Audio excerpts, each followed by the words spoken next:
सहज 1,00,000पेक्षा जास्त operations overall केली असतील मी. त्यावेळेला अनेक ऑपरेशन्स म्हणजे सगळीच आम्ही ओपन करायचो मोठं फाडून वगैरे असं. आणि ते Limca book of world record झालं.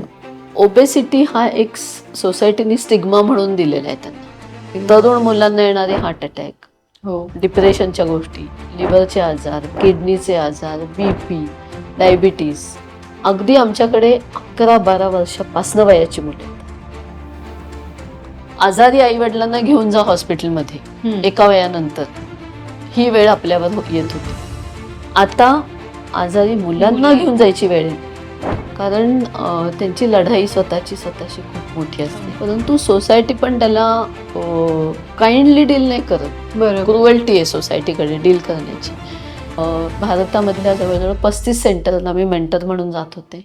खूप चोप खाल्ला, खूप कष्ट करून घेतले त्यांनी. म्हणजे तेव्हा आम्ही अगदी त्यांच्या नावाने बोटं मोडायचो की आमच्याकडनं एवढं काम करून घेतात. पण ते मोल्डिंग खूप चांगलं झालं. आणि आता तो एक ट्रेंड आहे, गाडी घेतली पार्टी कधी, घर घेतलं पार्टी कधी, अच्छा पास झाला मग पेढे कुठे आहेत. एक्झॅक्टली. जसं माझ्या एक मनातला कायमचं दुःख आहे की माझ्या आईला मी नाही वाचवू शकले आजारपणात. तर ते जर पुन्हा करायची संधी मिळाली तर मी घेईन का, तर नक्की घेईन.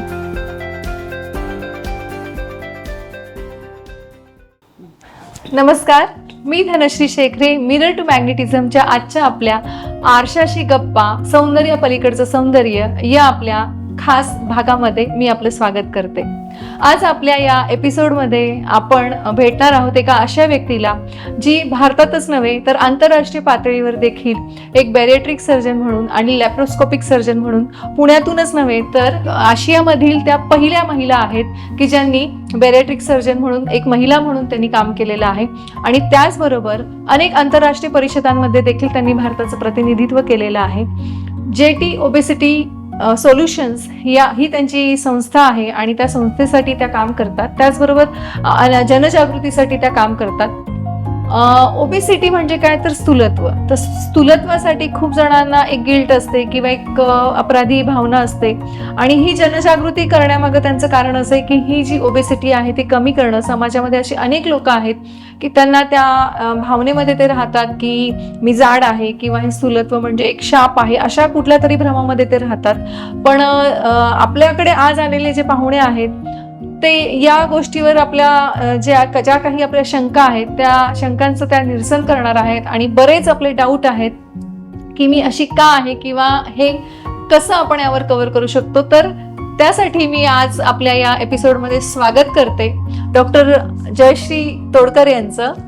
आणि स्वागत आहे तुमचं जयाताई आजच्या या आमच्या नमस्ते एपिसोडमध्ये. थँक्यू सो मच तुम्ही इथे आलात. आणि मला जो विषय आहे आरशाशी गप्पा, सौंदर्य पलीकडचं सौंदर्य. तर सौंदर्य हे फक्त दिसण्यावर मला वाटतं की तोलता येत नाही. म्हणून मला खूप अशी प्रकर्षानं इच्छा होती की तुम्ही या मंचावर यावं आणि एक जाणीव करून द्यावीत की तुम्ही स्वतःला आरशामध्ये बघताना तुमचं मोजमाप किंवा एक सौंदर्याचा परीघ कसा असला पाहिजे. आणि म्हणून मला खूप प्रश्न आहेत, तर आपण सुरुवात करूया पहिल्या प्रश्नापासून. मला असं वाटतं की तो एक खूप जवळचा प्रश्न तुमच्याशीच निगडीत आहे की या क्षेत्रामध्ये तुम्ही ओबेसिटी हा विषय कसा निवडलात आणि जेव्हा तुम्ही आरशामध्ये स्वतःला बघितलं तर ते व्हाय हे तुम्हाला कसं कळालं की this is my why and I want to work for this cause. तर तो माझा एक प्रश्न आहे पहिला. कसं आहे धनश्री, काही वेळेला असं असतं की आपण काही ठिकाणी ऍक्सिडेंटली पोहोचतो. म्हणजे आपल्यालाही माहिती नसतं पण आपण समहाऊ तिथे पोहोचलेलो असतो. तर ॲक्च्युली दुर्बिणीतनं जे ऑपरेशन्स करायचे असतात त्या ऑपरेशन्सच्या टेक्निक्समध्ये असं आमच्या लक्षात आलं की आपल्याला खूप कमी वेदनेमध्ये खूप चांगल्या पद्धतीनं पेशंट बरा होऊन जातो. ओके. तर साधारणपणे 90च्या दशकामध्ये 90च्या दशकामध्ये ज्या वेळेला मी स्वतः सर्जन झाले त्यावेळेला अनेक ऑपरेशन्स म्हणजे सगळीच आम्ही ओपन करायचो मोठं फाडून वगैरे असं. छातीची काही ऑपरेशन्स होती जी हार्टच्या जवळच्या ट्युमर्सची ऑपरेशन आहेत ती आम्ही काही आजारांसाठी करायचो. आणि तेव्हा असं लक्षात यायचं की ते दुखणं परवडलं पण पेशंटला बरं होताना खूप अडचणी असतात किंवा ते पेनफुल असतं खूप. मग त्यातनं जेव्हा हे दुर्बिणीतनं टेक्निक शिकले त्यावेळेला असं विचार केला की जे खूप पेनफुल आहे पेशंटला, म्हणजे साधं आहे ते करत आहेत लोक, पण जे खूप पेनफुल आहे त्याला आपण जरा क्लिष्ट असलं तरी हात घालावा, आणि त्या पद्धतीची काही टेक्निक्स डेव्हलप केली. त्याच्यामध्ये इंटरनॅशनल लेवलला इनोव्हेशनचं अवॉर्ड मिळालं. हे जेव्हा अवॉर्ड मिळालं त्यावेळेला टेक्सासला त्या कॉन्फरन्समध्ये बोलवण्यात आलं होतं, आमंत्रित केलं आणि तिथे प्रेझेंटेशन केलं. तर इंटरनॅशनल अवॉर्डची एक गोष्ट अशी असते की त्या ठिकाणी तुम्हाला ते विचारतात की तुम्हाला कुठल्या पद्धतीचं पुढचं शिक्षण घ्यायला आवडेल. म्हणजे ते अवॉर्ड पैशामध्ये नसतं किंवा तो असा मोठा सन्मान असा म्हणजे असा देत नाहीत, ते तुम्हाला अवॉर्ड देतात म्हणजे पुढे काय शिकायचं त्याच्यासाठी देतात. तर तसं एक तिथे दालन होतं की ज्याच्यामध्ये लिहिलं होतं ओबेसिटी सर्जरी, जे मी कधी ऐकलं नव्हतं, जे मी कधी शिकले नव्हते.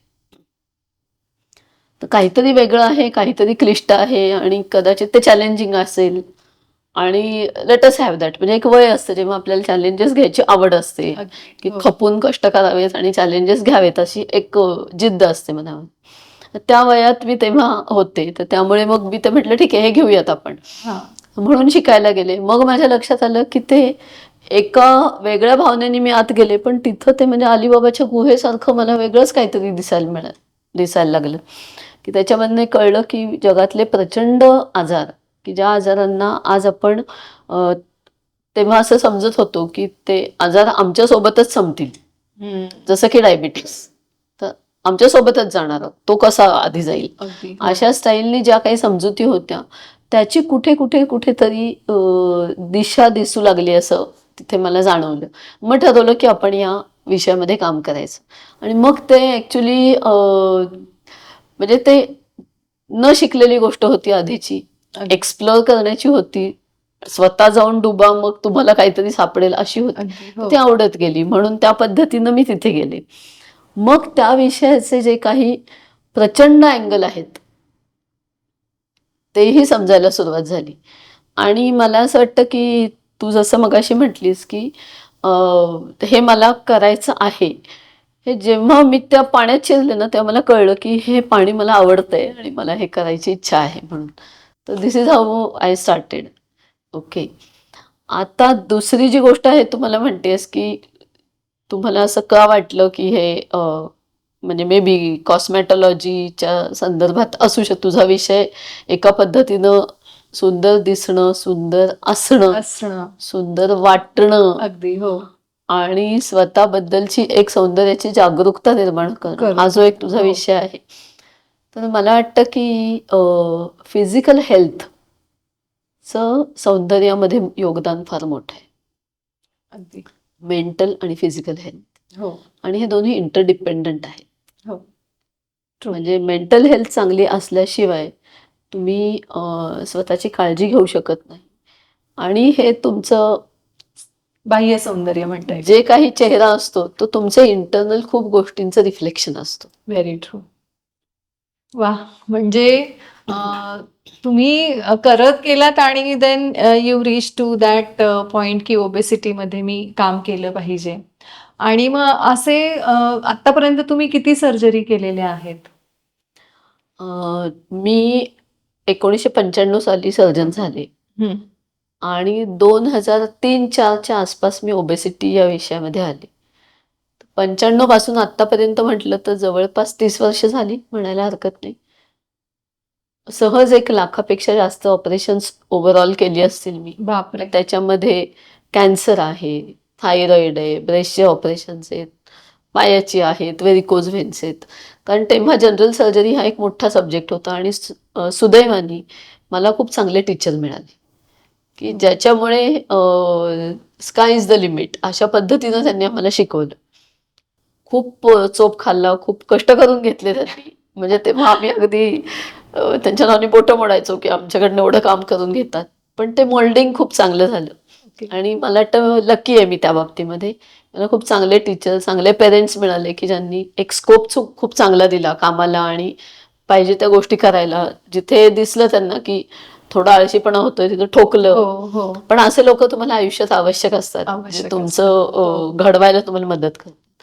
तर त्याच्यामुळे जवळजवळ 1 लाखभराची ऑपरेशन झाली असतील एव्हाना सगळ्या विषयांमधली, आणि ओबेसिटी सर्जरी जर म्हटलीस तर साधारणपणे 2005 to 25 ह्या 20 वर्षाच्या काळामध्ये जवळजवळ एक 10,000 ऑपरेशन्स केली असतील या विषयामधली, ओबेसिटी या विषयातली.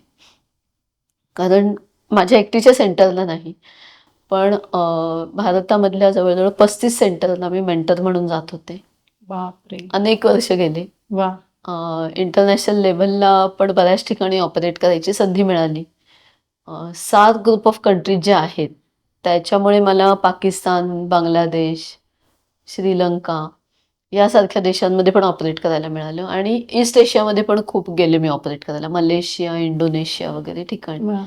मला टेक चांगला एक्सपोजर पण मिळाला. सेशेल्स सारख्या ठिकाणी पण गेले. तर त्या एक्सपोजरमुळे खूप वेगवेगळ्या पद्धतीचे पेशंट, वेगवेगळे आउटलुक असणारे पेशंट, वेगवेगळ्या अपेक्षा घेऊन येणारे पेशंट, असं खूप म्हणजे देवाच्या दयेने ती समृद्धी मला खूप चांगली मिळाली वा. एक्सपोजरची. मगाशी आपण ऑफ रेकॉर्ड आपण बोलत होतो तेव्हा तुम्ही म्हणालात की बरेच पेशंट असे पण येतात की ते बोलण्या अगोदरच खूप इमोशनल झालेले असतात किंवा मे बी एक कुठेतरी गिल्ट असते त्यांना की किंवा सोसायटीनी पण त्यांना खूप पोक केलेलं असतं. तर मग अशा पेशंटबद्दल मग तुम्ही कसं डील करता? कारण मला असं वाटतं की अशा पेशंटवर आधी माइंडसेटवर जास्त काम करावं लागत असेल ना, कारण फक्त बॉडी शेमिंग तो तर विषय आहेच आहे, पण देन अगेन त्यांना माइंडसेट तो त्यांचा थोडा स्ट्रॉंग करण्यासाठी मग ते कसं तुम्ही काम करता? जवळजवळ 90% वेळेला माझा असा अनुभव आहे की आलेला पेशंट कुठल्याही वयाचा असू दे, कुठल्याही सोशिओ इकॉनॉमिक क्लासमधला असू दे, कुठल्याही जेंडरचा असू दे, ओबेसिटी हा एक सोसायटीनी स्टिग्मा म्हणून दिलेला आहे त्यांना. म्हणजे त्यांना सफरिंग आहेच, पण त्यांना सोसायटीने दिलेला स्टिग्मा खूप मोठा आहे. जसं की आपण एक डिप्रेशनच्या बाबतीत म्हणतो की सफरिंग आहे, परंतु सोसायटी पण त्याला काइंडली डील नाही करत. बरोबर. क्रुएल्टी आहे सोसायटीकडे डील करण्याची. तशा पद्धतीचं ह्या आजाराला अनफॉर्च्युनेटली लाभलेल्या गोष्टी आहेत म्हणू शकतो आपण. त्यामुळे पेशंट हा खूप वेळेला स्ट्रगल मध्ये असतो की मी योग्य ठिकाणी आलोय की नाही, बाकीच्यांना जे जिममध्ये जाऊन डाएट करून जमतं ते मला का नाही जमत, माझ्या कुठे अडचणी आहेत का किंवा न्यूनता आहे का माझ्यामध्ये, हा पेशंटला एक त्रास छळत असतो स्वतःला प्रश्न. हो. अनेक वेळेला फॅमिली आणि सोसायटीकडनं चांगल्या बुद्धीने असतील, पण जे काही सहज जातात एक शेरे मारले जातात ते टोमण्यासारखे असतात. हे थोडं कमी खाना, हे थोडं पळत जाणं, काय झालं अवतार. किंवा इवन घरामधले लोक, टिपिकली स्पाऊस किंवा सासरकडचे लोक असं म्हणू शकतात की नीट नाही ठेवतायत का तुम्हाला स्वतःला, कशी ते लोक कसे राहतात, तुम्ही का नाही असं राहू शकत. शकता? हा. तर अशा अनेक गोष्टी असतात की जे त्या माणसाला ऍक्च्युली जास्त खचवतात. दुसरं एक असं असतं की अनेक वेळेला आपण अनेक जाहिरातींमध्ये बघतो की लोक सहजासहजी ट्रिम स्लिम झालेले आहेत. हो हो, ते तर ओके. खूप मार्केटिंगचा फंडा झालेला आहे. हा, आणि त्याच्यामुळे ज्यांना सफरिंग आहे ना त्यांना असं वाटतं की हा माझ्या एकतर नशिबाचा दोष आहे किंवा माझ्यात काहीतरी कमी आहे किंवा मी कमी पडते आहे, कुठेतरी True. पडते आहे किंवा पडतो आहे असं. त्यामुळे मेंटल हेल्थ ही खूप वेळेला त्या ट्रीटमेंटचा एक महत्वाचा भाग म्हणून आम्हाला करायला लागते. अगदी अगदी. आणि कॉन्फिडन्स हा जो असतो ना, हा त्या व्यक्तीचा पुन्हा उभा राहायला त्याला मदत करणं हा पण एक महत्वाचा भाग असतो. कारण त्यांची लढाई स्वतःशी खूप मोठी असते. अगदी. म्हणजे समाजाशी तर असतेच, असतेच. हो. नातेवाईकांशी असते, कुटुंबाशी असते, मुलांशी असते. म्हणजे मी तुला एक उदाहरण सांगेन ह्याच्यामध्ये. मुंबईमध्ये एक मी मासे विक्रेत्या बाईला ऑपरेट केलं की त्या रस्त्यावर बसून हातगाडीवर त्यांच्या मासे विकायच्या आणि त्यांना मी ऑपरेट केलं. खूप लोकांचा समज असतो की अतिश्रीमंत लोकांनाच हे आजार होतात, हो, पण असं नाहीये. नाही. हो. तर त्याच्यामध्ये त्या बाई जेव्हा माझ्याकडे आल्या त्याला म्हटलं, मॅडम माझ्याकडे ना पैसे खूप नाही आहेत, पण मला माझं वजन कमी करून द्या. 5 फूट उंचीला त्यांचं वजन होतं जवळजवळ 85 ते 90 किलोच्या दरम्यान. पोट मोठं होतं, डायबिटीस BP सगळं सुरू झालेलं होतं, पण त्यांना माहीत नव्हतं. म्हणजे आम्ही शोध घेतला तेव्हा ते कळलं. त्याच्या आधी त्यांना वाटायचं की मी फुडी आहे. हो मग कळलं की, समजून सांगितलं मी त्यांना, अरे डायबिटीसचा प्रत्येक माणूस फुडीच असतो. हो हो कारण त्याच्यामध्ये ती कॅलरी, शुगर, फॅट हे तुमच्या पेशींना वाहून नेणारा जो इन्शुलिनचा पोस्टमन आहे त्याला जो बांधून ठेवलेलं आहे कोणीतरी, तर पेशी उपाशी आहे ना. बरोबर. तर डायबिटीसचा प्रत्येक माणूस स्वतःला फुडी म्हणणार. किंवा आता आम्ही असा एक डेफिनेटली पेशंटला सांगतो की तू फुडी म्हणतोयस ना स्वतःला, तुला कळतं ना खूप खाल्ल्याशिवाय भूक राहत नाही, किंवा काही खाल्लं की गोड खावंसं वाटतं, किंवा कंट्रोल होत नाही. तर हे समज की तुझ्या बॉडीमधल्या इन्शुलिनला कोणीतरी रेजिस्ट करत आहे आणि त्याच्यामुळे तू डायबिटिकच होत चाललाय म्हणून तुला हे घडतं. हा जो एक चेंज ऑफ बिहेवियर बॉडीचा आहे ना, तो आपल्याला समजून घेतला की मग पेशंटला कळतं की मी फुडी असणं ही माझी चूक नाही, बेबस बॉडीची ही डिमांड आहे. मग पेशंट इथनं मनातनं रिलॅक्स व्हायला लागतो की नाही, याचा अर्थ हे काहीतरी वेगळं आहे माझ्या आतलं, जे माझ्या इच्छेविरुद्ध काम करत आहे. अगदी. हो आणि त्या ठिकाणी मेडिकल सायन्सची आपल्याला मदत होऊ शकते. तिथे पेशंटला खूप रिलीफ मिळतो असं मी बघितलेलं आहे. बरोबर. की भूक ही माझी एकट्याची कंट्रोल करण्याची गोष्ट नाहीये, कोणीतरी वेगळं पण आहे की जे त्याला त्रास देत आहे, आणि तिथे कंट्रोल मला मदत मिळू शकते. तर दॅट इज वन पॉइंट. दुसरा एक पॉइंट त्या बाईंचा बद्दल मी सांगत होते, तर BP ज्यांना ज्यांना असतं ना, ते शॉर्ट टेम्पर्ड असतं, किंवा ते म्हणतात मला मायग्रेन आहे, डोकं दुखतं, चिडचिडेपणा असणं, मायग्रेन असणं, किंवा डोकं दुखणं, काही खाल्ल्यानंतर बरं वाटणं, ह्या ज्या गोष्टी आहेत ना, ह्या ओबेसिटी रिलेटेड BP, शुगर हे दाखवणाऱ्या गोष्टी आहेत. ओके. तर हे जेव्हा त्यांनी मला सांगितलं की मला डॉक्टर असं असं आहे आणि माझी मुलं शाळेत जातात, मुलांना मी शाळेत सोडायला जाते, मुलं मला म्हणतात, छोटी मुलं होती 5वी 6वीत, आई तू नको येऊ. मित्र चिडवतात, बापरे. वर्गातली मुलं चिडवतात. त्यावेळेला त्या बाई म्हटल्या की माझा नवऱ्याचं आणि माझं फारसं सख्य नाहीये, आमच्यात वैवाहिक आयुष्य फारसं नाहीये, त्याचं मला दुःख होत नाही, पण मला माझी मुलं हे म्हणतात ना, मला ते सहन होत नाही डॉक्टर, तर तुम्ही माझं काहीतरी करून द्या. त्यावेळी आम्ही इन्व्हेस्टिगेशन्स केल्या, त्यांची ऑपरेशन्स काही आवश्यक होती ती केली. ती व्यक्ती त्याच्यानंतर खूप आनंदी आणि सुखी झाली. साहजिक. म्हणजे हा विषय तिला मी XXX घालते का हा नव्हता, घरामधनं जी एक अवहेलना मिळायला लागली न कळत मुलांकडनं. 5वी 6वीच्या मुलांना काय माहिती ना की आपण असं बोललो की आईला दुःख होईल. हो हो. पण अशा अवस्थेमध्ये पण पेशंट येतात. हे एक उदाहरण आहे, पण अशा अनेक लोक आहेत. बापरे. तुम्ही जसं म्हणालात की BP असणारी लोक शॉर्ट टेम्पर्ड असतात, तर मे बी असं पण असेल ना की जी गोष्ट हवी आहे ती लगेच नाही मिळाली तर आपलं मन तिथे कुठेतरी रेजिस्ट करतं स्वतःला, आणि मग तिथे तो टेम्पर बाहेर निघतो की ती रेजिस्टन्स तिथे जेव्हा येतो तेव्हा ती गोष्ट मिळवण्यासाठी किंवा हे होण्यासाठी आपण बॉडीला तो त्रास देतो. मग इथे मेडिटेशन किंवा अशा काही गोष्टी हेल्प करू शकतात का अशा पेशंटला? मेडिटेशनचा एक पद्धतीनं खूप चांगला फायदा होतो, कारण त्याच्यामध्ये नुसतं मेडिटेशन नाही उपयोगी पडत, त्यांना ट्रीटमेंट देऊन मेडिटेशन घ्यायला लागतं.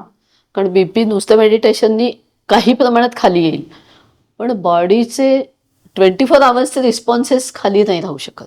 बरोबर. मेडिटेशनचा एक उत्तम फायदा जो पेशंटला मी बघितलेला आहे तो असा की एक्सटर्नल रिॲक्शन्ससाठी ते काम डाऊन होतं. म्हणजे जेव्हा त्यांना कळतं ना की बाबा मला हे प्रॉब्लेम आहेत, त्याची मी ही ट्रीटमेंट घेत आहे, आणि लोकांनी काहीही म्हटलं तरी मी त्याला मेजर रिस्पॉन्स देण्याची गरज नाही, किंवा उलटा माझ्यावर निगेटिव्ह इफेक्ट करण्याची गरज नाही. Meditation helps a lot. मेडिटेशननी स्लीप क्वालिटी सुधारते लोकांची. त्यांना, आणि स्लीपचं महत्त्व आपल्याला माहिती आहे की एक 7 ते 8 तासाची रोज गाढ झोप लागणं हे एक ॲक्च्युली सुख आहे सुख आयुष्यात. आहे, खरंच आहे, अगदी अगदी. आणि माझा त्याच रिलेटेड दुसरा प्रश्न आहे की जसं तुम्ही म्हणालात त्या ज्या मासेवाल्या बाई होत्या ज्या ओबेसिटी कॅरी करत होत्या, तर त्याच रिलेटेड म्हणजे की आपण बऱ्याच वेळेला इमोशनल इटिंग पण करतो. म्हणजे माझ्यावरून मी सांगते की मला खूप राग आला, आई ओरडायची चिडायची तर मी जास्त खायचे. म्हणजे तेव्हा लहान होते, तेव्हा स्पोर्ट्समध्ये होते, खेळायचे, त्यामुळे कदाचित ते पचतही असेल. पण बऱ्याच महिलांना पण मी असं बघितलंय की भांडण झालं किंवा म्हणजे मूड स्विंग झाला की ते इमोशनल इटिंग होतं. पण मग त्या इमोशनल इटिंगला पण काहीतरी एक कुठेतरी आपण थांबवू शकतो. कारण emotional eating is all about तुमचं सेल्फ अवेअरनेस पण तेवढा असला पाहिजे की कळतंय पण वळत नाही. पण मला राग आलाय मग मी खाणार असं होतं. किंवा मला चिडचिड होते मी खाणार, किंवा मला पिरियड्स आलेत तर मग माझं म्हणजे मेन्स्ट्रुअल्स आहेत म्हणून मग मी खायला पाहिजे. म्हणजे कदाचित गरजही नसते पण खायला पाहिजे. तर ते जे इमोशनल इटिंग आहे ते कितपत म्हणजे ह्या हार्मोनवर रिलेटेड असतं का ते म्हणजे एज वाईज असतं किंवा कसं, म्हणजे हे वर्क कसं करतं आणि त्याला जेव्हा तुम्ही ओबेसिटीचे ऑपरेशन्स करतात तर मग तेव्हा ते इमोशनल इटिंग जसे असेल किंवा काय तर ते चेंज होऊ शकतं का? त्याच्यामध्ये हे खूप इंटरेस्टिंग गोष्ट आहे आणि ऍक्च्युली खूप जणांमध्ये हे क्वेश्चन मार्क असतो की आमचं इमोशनल इटिंग आहे. ब्रेकअप झाला खाणं सुरू होतं, आनंदात असलो तरी खाणं होतं. ऍक्च्युली कसं आहे ह्याच्यामध्ये जर आपण गेलो ना तर माणसाची उत्पत्ती जेव्हा झाली आणि त्याच्यानंतर त्याला ज्या ज्या सिस्टीम्स मधनं पुढे जायला लागलं स्ट्रगल मधनं, त्याच्यामध्ये food was always a reward. Right. कारण फूडसाठी स्ट्रगल, आजही फूडसाठी स्ट्रगल आहे, नाही अशातला भाग नाही, पण तेव्हाचं स्ट्रगल मच मोर होतं आजच्यापेक्षा. तर फूडसाठीचं स्ट्रगल आणि त्याच्यामुळे food becomes a reward to your brain, हे एक कुठेतरी आपल्याला आलेलं आहे, अँसिस्ट्रल देणगी आहे समजा. Okay, that is one part. दुसरा पार्ट असा आहे की food is also a stress buster किंवा रिलिव्हिंग फॅक्टर. ओके, अनेक वेळेला आपण बघतो की काही लोकांना मित्रमैत्रिणी जीवाभावाचे सगळ्यांनाच असतात असं नाही, किंवा कुठे आपण आपलं सगळं मन मोकळं करू शकू असं असतं असं नाही. अशा वेळेला पुन्हा food becomes a stress buster, ही दुसरी गोष्ट आहे. म्हणजे त्याला तुम्ही कदाचित काही लोक इमोशनल इटिंग म्हणतील, पण तो कुठेतरी बॉडीला अवॉर्ड म्हणून स्ट्रेस बस्टर म्हणून कुठेतरी तो आपण इन्व्हाइट केलेली गोष्ट असते. ह्याच्या बाबतीमध्ये एक माझा स्टडी आहे ज्याच्यामध्ये इमोशनल बिहेवियर, इटिंग बिहेवियर म्हणून एक स्टडी आम्ही केलेला होता की अनेक लोक म्हणतात की इटिंग बिहेवियरमध्ये मला खूप खाका होते आणि बिहेवियरल ट्रीटमेंट म्हणून पण लोक ट्रीटमेंट घेतलेली असते, पण त्यांना कळत नाही की मला कंट्रोल का होत नाही गोष्ट. मग अशा वेळेला जेव्हा मी शोध घेतो तेव्हा असं लक्षात येतं की तुमच्या ज्या इन्शुलिनच्या लेवल्स आहेत, ज्यांना ज्यांना इमोशनल इटिंग हेवी आहे किंवा इटिंग बिहेवियरचे प्रॉब्लेम आहेत, त्याच्यामध्ये इन्शुलिनचे डिस्टर्बन्सेस खूप फ्रिक्वेंटली मिळतात.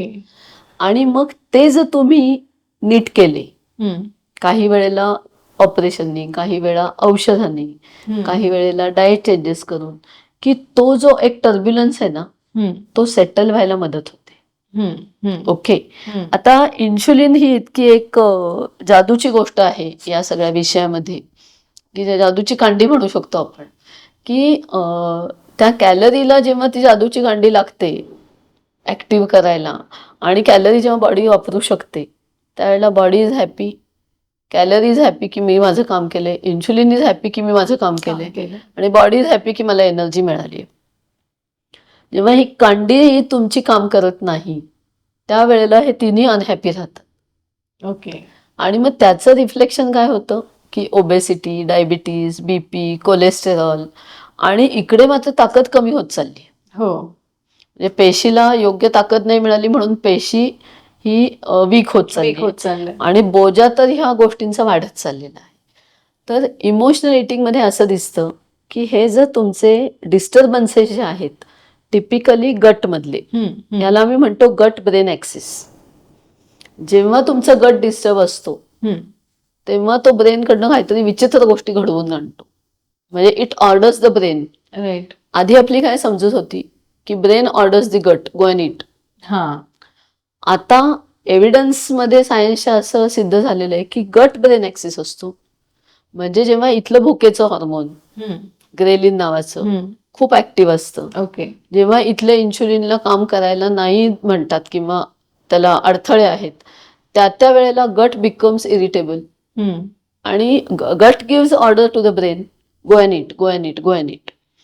तर हा जो इमोशनल बिहेवियरचा पॅटर्न आहे किंवा इमोशनल इटिंगचा पॅटर्न आहे, हा खूप मेडिएटेड बाय केमिकल्स असतो. ओके. आणि ही केमिकल्स जी आहेत ही मोस्टली गट्स मध्ये असतात. हो. Okay.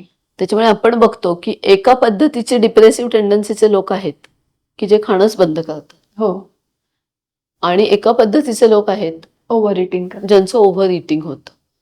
So both these people have got the hormonal problems which get mediated via the behaviour. पण मग आपण हे ओबेसिटीची जेव्हा सर्जरी करतो मग ते ऑटोमॅटिकली ते बिहेवियर पण चेंज होतं. हो. कसं असतं, बॉडीचं मेकॅनिझम हे तुमचा बिहेवियरल पॅटर्न ठरवतं. ओके. म्हणजे जर माझी ताकद आणि ताकद वापरण्याची शक्ती हे जर समजा नीट नेटकं असेल तर ती व्यक्ती तुम्हाला चपळ आणि उत्साही आणि पळापळीची दिसणार. हो. पण ज्या व्यक्तीमध्ये हे अडचण असेल ती व्यक्ती तुम्हाला फटीग दिसणार. मग आपण त्याला कधी कधी काय म्हणतो, हे लेझी आहे, डल, थोडं डल आहे. पण हे त्यांनी स्वतःहून आणलेलं नाहीये. Right. So there is something ज्याच्यामध्ये आपण त्याला आता एक म्हणजे ट्रेंडिंग खूप आता बोलण्यामध्ये डोपामिन आहे. बरोबर आहे की नाही, की ते सोशल मीडियामुळे फार हे झालेलं आहे. चॉकलेट. हा, की तुमचं डोपामिन तुम्ही कशा पद्धतीनं आर्टिफिशियली डोपामिन वाढवणं ही गोष्ट चुकीचीच आहे, जे की आमच्या ऍडिक्शन्स मधनं वाढू शकतं किंवा चुकीच्या बिहेवियरनी वाढू शकतं किंवा सतत एक पद्धतीचं फ्लाईट फाईट मोड मध्ये राहिलं तर वाढू शकतं. But that is not good for body. Normal dopamine surges जे आहेत that is fulfilling the energy requirement of the body, mental also आणि physical also. That keeps you stable, calm and prepares you for better performance. अशी ती गोष्ट असते. त्याच्यामुळे हा खूप केमिकलचा खेळ आहे. आणि मला तर वाटतं की जसं जसं सायन्स पुढे चाललेलं आहे, ऍडव्हान्समेंट होत चालल्यात, आपल्याला समजत चालल्यात गोष्टी, अजून एक्सप्लोअर करायला खूप आहे जगामध्ये शिल्लक. Because many things are many नाही all things are mediated by chemicals. पण बऱ्याच वेळेला म्हणजे महिलांशी रिलेटेड जर मी म्हटलं तर मग मी ओबेस आहे किंवा मला ओबेसिटीचा प्रॉब्लेम आहे हे आरशात बघून ठरवायचं की इंटरनल काही चेंजेस माझ्यामध्ये आहेत त्याच्यावरून म्हणजे कसं ठरवायचं की मला ओबेसिटीची मी ट्रीटमेंट घ्यायला हवी आहे किंवा ती कसं त्याचं एक काय मेजरमेंट आहे? राईट. आता ओबेसिटी कधीपासून अस्तित्वात आहे? तर अगदी चरकाच्या काळापासून अस्तित्वात आहे. म्हणजे चरकांनी पण मेन्शन करून ठेवलेले की लठ्ठ माणसांचं आयुष्य कमी असतं, त्यांच्या लघवीला गोड वास येतो, ते खूप झोपतात आणि त्यांचं वजन सहसा कमी होत नाही, अशा पद्धतीनं त्यांनी पण डिस्क्रिप्शन्स करून ठेवले. तर ओबेसिटी ही मोजायची कशी याच्याबद्दल खूप कन्फ्युजन्स होती लोकांमध्ये, की ते व्हिज्युअल इम्प्रेशननी मोजायचे की तू जाड दिसतो, तू जाड दिसत नाहीये.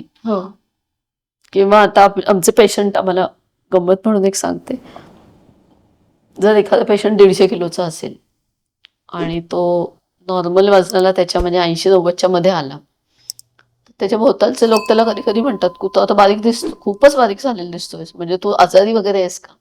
तर आपल्याला ही डोळ्याची इम्प्रेशन जी आहेत त्याच्या पलीकडे मेजरमेंट आहेत, की ज्या मेजरमेंट मधनं तुम्हाला कळतं की तुम्ही लठ्ठ आहात की नाही, ज्याला आम्ही BMI म्हणतो, body mass index. Body mass index म्हणजे काय, वजन आणि उंची याचं गुणोत्तर असतं. हे 30च्या खाली पाहिजे. 30च्या वर गेलं की तो डिसीज पॅटर्न यायला लागतो बॉडीमध्ये. आणि तुला आश्चर्य वाटेल की आज भारतामध्ये 5 पैकी 3 ॲडल्ट 30च्या पुढे आहेत BMIच्या. आणि जगाच्या क्रमवारीमध्ये चीन आणि अमेरिकेच्या स्पर्धेला आम्ही चाइल्डहुड ओबेसिटीमध्ये आहोत.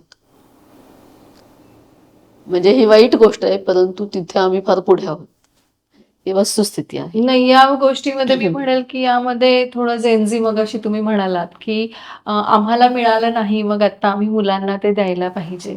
तर अशा आई लोकांना तुम्ही काय म्हणजे सजेशन, कारण हा एक खूप महत्वाचा पॉइंट आहे. म्हणजे राईट. एकेकाळी आपल्याकडे पूर्ण तरुण भारत म्हणून जर बघितला जात होता, तर मग आता ही जी जेनझी आहे ती जर अशीच झाली तर मग ती एक वेगळी ओळख पण आपली होऊ शकते की ओबेस भारत पण होऊ शकतो.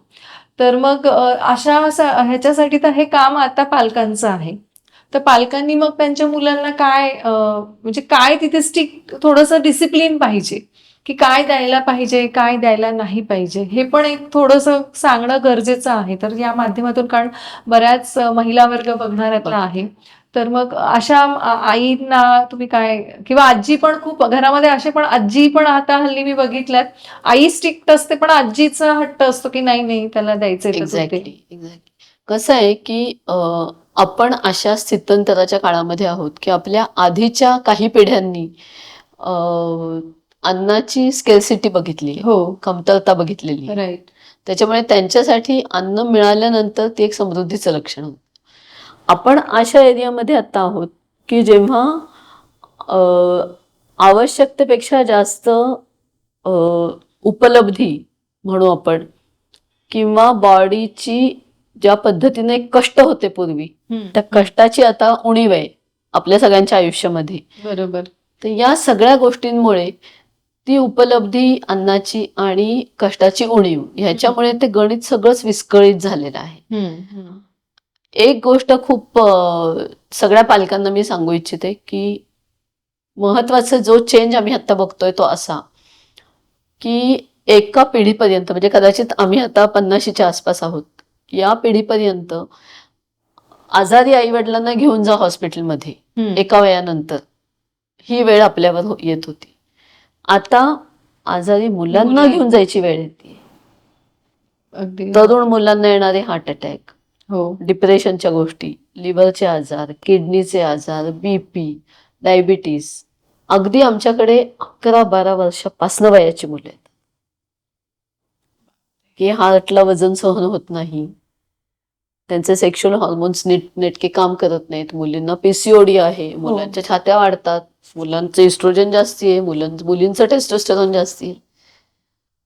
हे प्रचंड प्रॉब्लेम आहेत. त्याच्यामुळे आपल्याला हे लक्षात घेतलं पाहिजे की एक ताळमेळ साधण्यामध्ये जी मजा आणि सौंदर्य आहे, बरोबर, ते सोडण्यात काही नाही.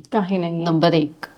नंबर 2 गोष्ट अशी आहे की आई वडिलांनी पर्टिक्युलरली पुढच्या पिढीशी डील करताना, डीलच म्हणायला पाहिजे, डील करताना एक विषय लक्षात ठेवायला पाहिजे की ते तुमचं बिहेवियर बघतात, ते कमी ऐकतात, ते जास्त बघतात.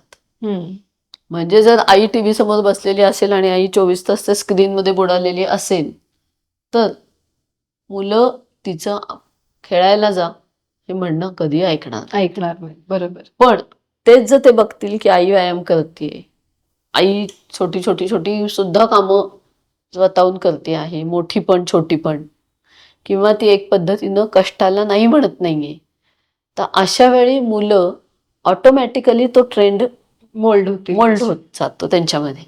तर ही गोष्ट महत्वाची आहे की आम्ही स्वतःला कित्येक वेळेला आम्ही बघतो ना की पेशंट येतात, आई पण जाड असते, वडील पण जाड असतात, किंवा एक जण जाड असतो, आणि मुलांची जाडी वाढायला लागली की त्यांना टेन्शन येतं, पण ते स्वतःबद्दल म्हणतात नाही डॉक्टर माझं ठीक आहे चालू दे. आम्ही त्यांना सांगतो की तुम्ही का बदला, तुमच्या स्वतःसाठी बदला, पण त्यांच्यासाठी बदला, कारण ते तुम्हाला बघून गोष्टी करणार आहेत.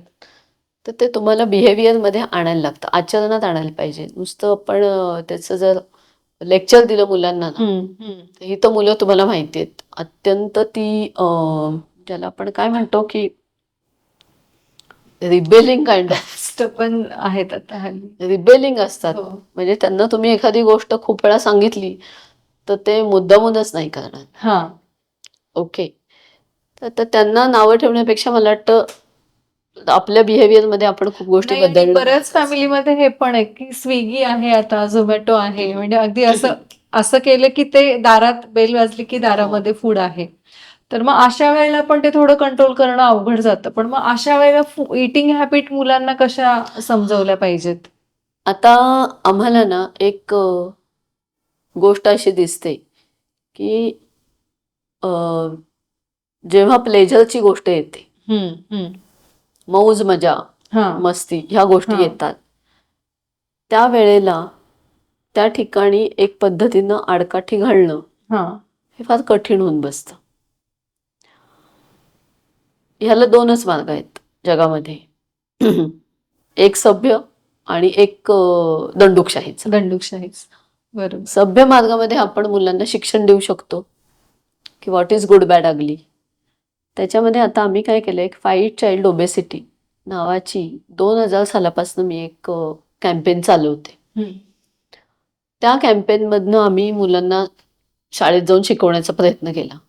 मग आमच्या लक्षात आलं की शिक्षक, पेरेंट्स आणि मुलं ह्या कोणालाही त्याच्यात इंटरेस्टच नाही. म्हणजे त्यांना वाटतं की, आणि ते एकदा भागत नाही. कारण कसं आहे की तुम्हाला आता कोविड नंतर तर स्विगी झोमॅटो फार अफाट आले, पण त्याच्या आधी सुद्धा जर पेप्सी आणि लेज वगैरेची तुम्हाला जाहिराती बघायला मिळतात, किंवा हळदीराम म्हणा महाराष्ट्र म्हणजे आपल्या भारतामध्ये म्हणा, तर ह्या जाहिराती जितक्या स्ट्रॉंगली तुमच्या पुढे येऊन आढळतात, तितक्या स्ट्रॉंगली तुम्हाला जाणं आणि त्यांना एज्युकेट करणं शक्य आहे का? नाही शक्य आहे अगदी. कारण हा व्यवसाय आहे, कमर्शियल भाग आहे, इथं व्यवसाय नाहीये. त्याच्यामुळे इथे तेवढी फ्रिक्वेन्सी तुम्ही ठेवू शकत नाहीये. कारण फ्रिक्वेन्सी म्हणजे आज टीव्ही लावला तर समोर धड धड धड धड 30 Exactly. सेकंडच्या ऍड्सच दिसतात आपल्याला आधी. एक्झॅक्टली. तर त्याच्यामुळे मला असं वाटतं ह्याच्यामध्ये आम्ही एक टास्क फोर्स म्हणून ओबेसिटी टास्क फोर्स सुरू केला गव्हर्नमेंटच्या बरोबर 14 साली, आणि स्टेट गव्हर्नमेंटच्या बरोबर. तर त्याच्यामध्ये त्यांनी म्हणजे आम्ही ज्या काही सूचना दिल्या होत्या त्यातल्या काही काही सूचना पाळलेल्या आहेत. जसं की स्कूल कॅन्टीनमध्ये रेग्युलेशन्स देणं की तुम्ही समोसे ठेवू नका, तुम्ही मॅगी ठेवू नका, तुम्ही तळलेल्या वस्तू ठेवू नका, तुम्ही काहीतरी वेगळं ठेवा. एक. दुसरं, calorie on the menu card. म्हणजे जसं आता आपण बघतो ना, good idea, calorie on the menu card. हॉटेलमध्ये गेल्यावर तुम्ही बघता ना की इडली किती 40 रुपये, डोसा किती 60 रुपये, पिझ्झा किती 150 रुपये. मग तुम्ही म्हणता की याच्यामधलं मला काय योग्य वाटतं ते मी खाणार, किंवा मला काय परवडतं ते मी खाणार. बरोबर. मग तसं आम्ही रेस्टॉरंट्सला एक हे दिलं. अनेक रेस्टॉरंटनी फॉलो करणं पण सुरू केलंय ते, की calorie on the menu card असतं की या डिशमध्ये किती कॅलरी आहेत. म्हणजे ऍटलिस्ट दिवसाच्या शेवटी तुम्हाला कळतं की आम्ही स्वतःची कॅलरीची कचरापेटी करून घेतली आहे का ते इंधन म्हणून योग्य पद्धतीनं वापरतो. हे पण एक महत्वाचं आहे. तर ते एक दुसरं आपण सुरू केलं. तिसरं, आम्ही फाईट चाइल्ड ओबेसिटीच्या माध्यमातून मग एक खूप युक्त्या लढवून, म्हणजे आम्हाला त्याला 5 वर्ष लागली त्या कन्सेप्टपर्यंत पोहोचायला. मी एक डॉक्युमेंटरी बनवली आहे, द झिरो लाईफ नावाची. ती आहे मराठी, हिंदी, इंग्लिशमध्ये यूट्यूबवर आहे. तर त्या डॉक्युमेंटरीमध्ये आम्ही एक मुलाचं आयुष्य ओबेसिटीच्या संदर्भातलं, त्याच्या सवंगड्यांबरोबरचं किंवा फॅमिलीचं, हे कसं अडचणीत जाऊ शकतं आणि त्यातनं बाहेर येण्याचं त्यांना प्रिव्हेन्शन, कंट्रोल, मॅनेजमेंटचे काय काय उपाय असू शकतात. किंवा तुमचा एखादा मित्र आहे ओबीस, तर तुम्ही त्याला हिणवू नका, त्याला मदतीची गरज आहे, त्याला तुम्ही सॉफ्टली त्याच्याकडे जा, ते घडू शकतं. अशा पद्धतीच्या गोष्टी तयार केल्या. मग त्याच्यामध्ये एक ड्रॉइंग कॉम्पिटिशन तयार केली. किंवा मुलं काय करतात, आवडीनं बघतात की मला ह्याचं ड्रॉइंग काढायचं आहे का, मग ते आवडीनं बघतात, मग त्याच्यावर त्यांचा विचार सुरू होतो. तर कुठेतरी हे इंड्यूस करायचं अशा पद्धतीनं. तर मुलांसाठी या काही काही गोष्टी आम्ही केल्या, पण मुलांमधनं आम्हाला संदेश शेवटी सोसायटीमध्ये पोचवायचा आहे. म्हणजे तू म्हटलीस ते अगदी योग्य आहे की कित्येक वेळेला घरामध्ये आजी आजोबाच त्याला प्रिव्हेन्शन करतात की त्याला आत्ता खाऊ दे.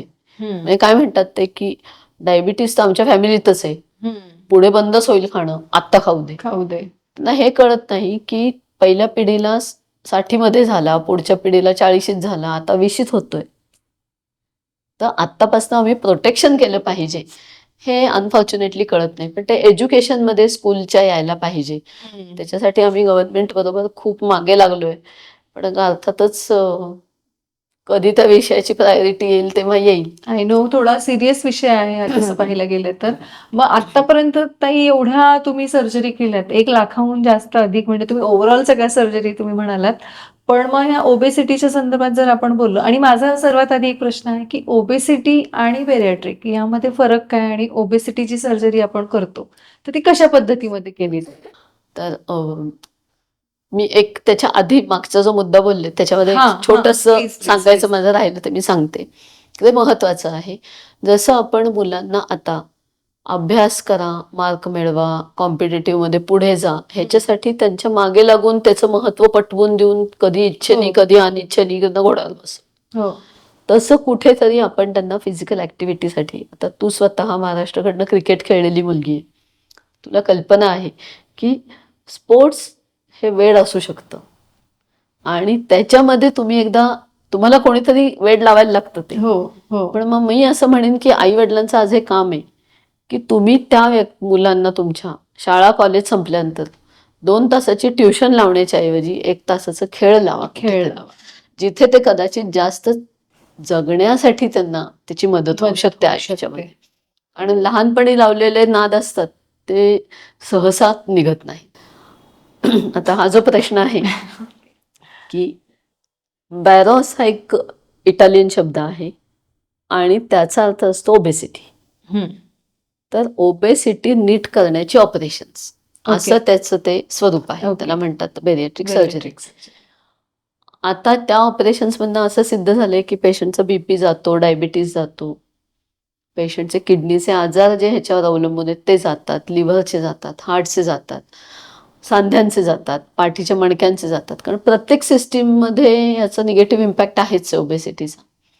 कारण मगाशी आपण म्हटलं तसं ते पेशीला खायला मिळत नाही, इंधन मिळत नाही म्हणून ती वीक आहे, आणि तिच्यावर बोजा खूप आहे म्हणून ती आणखीन वीक आहे. हो.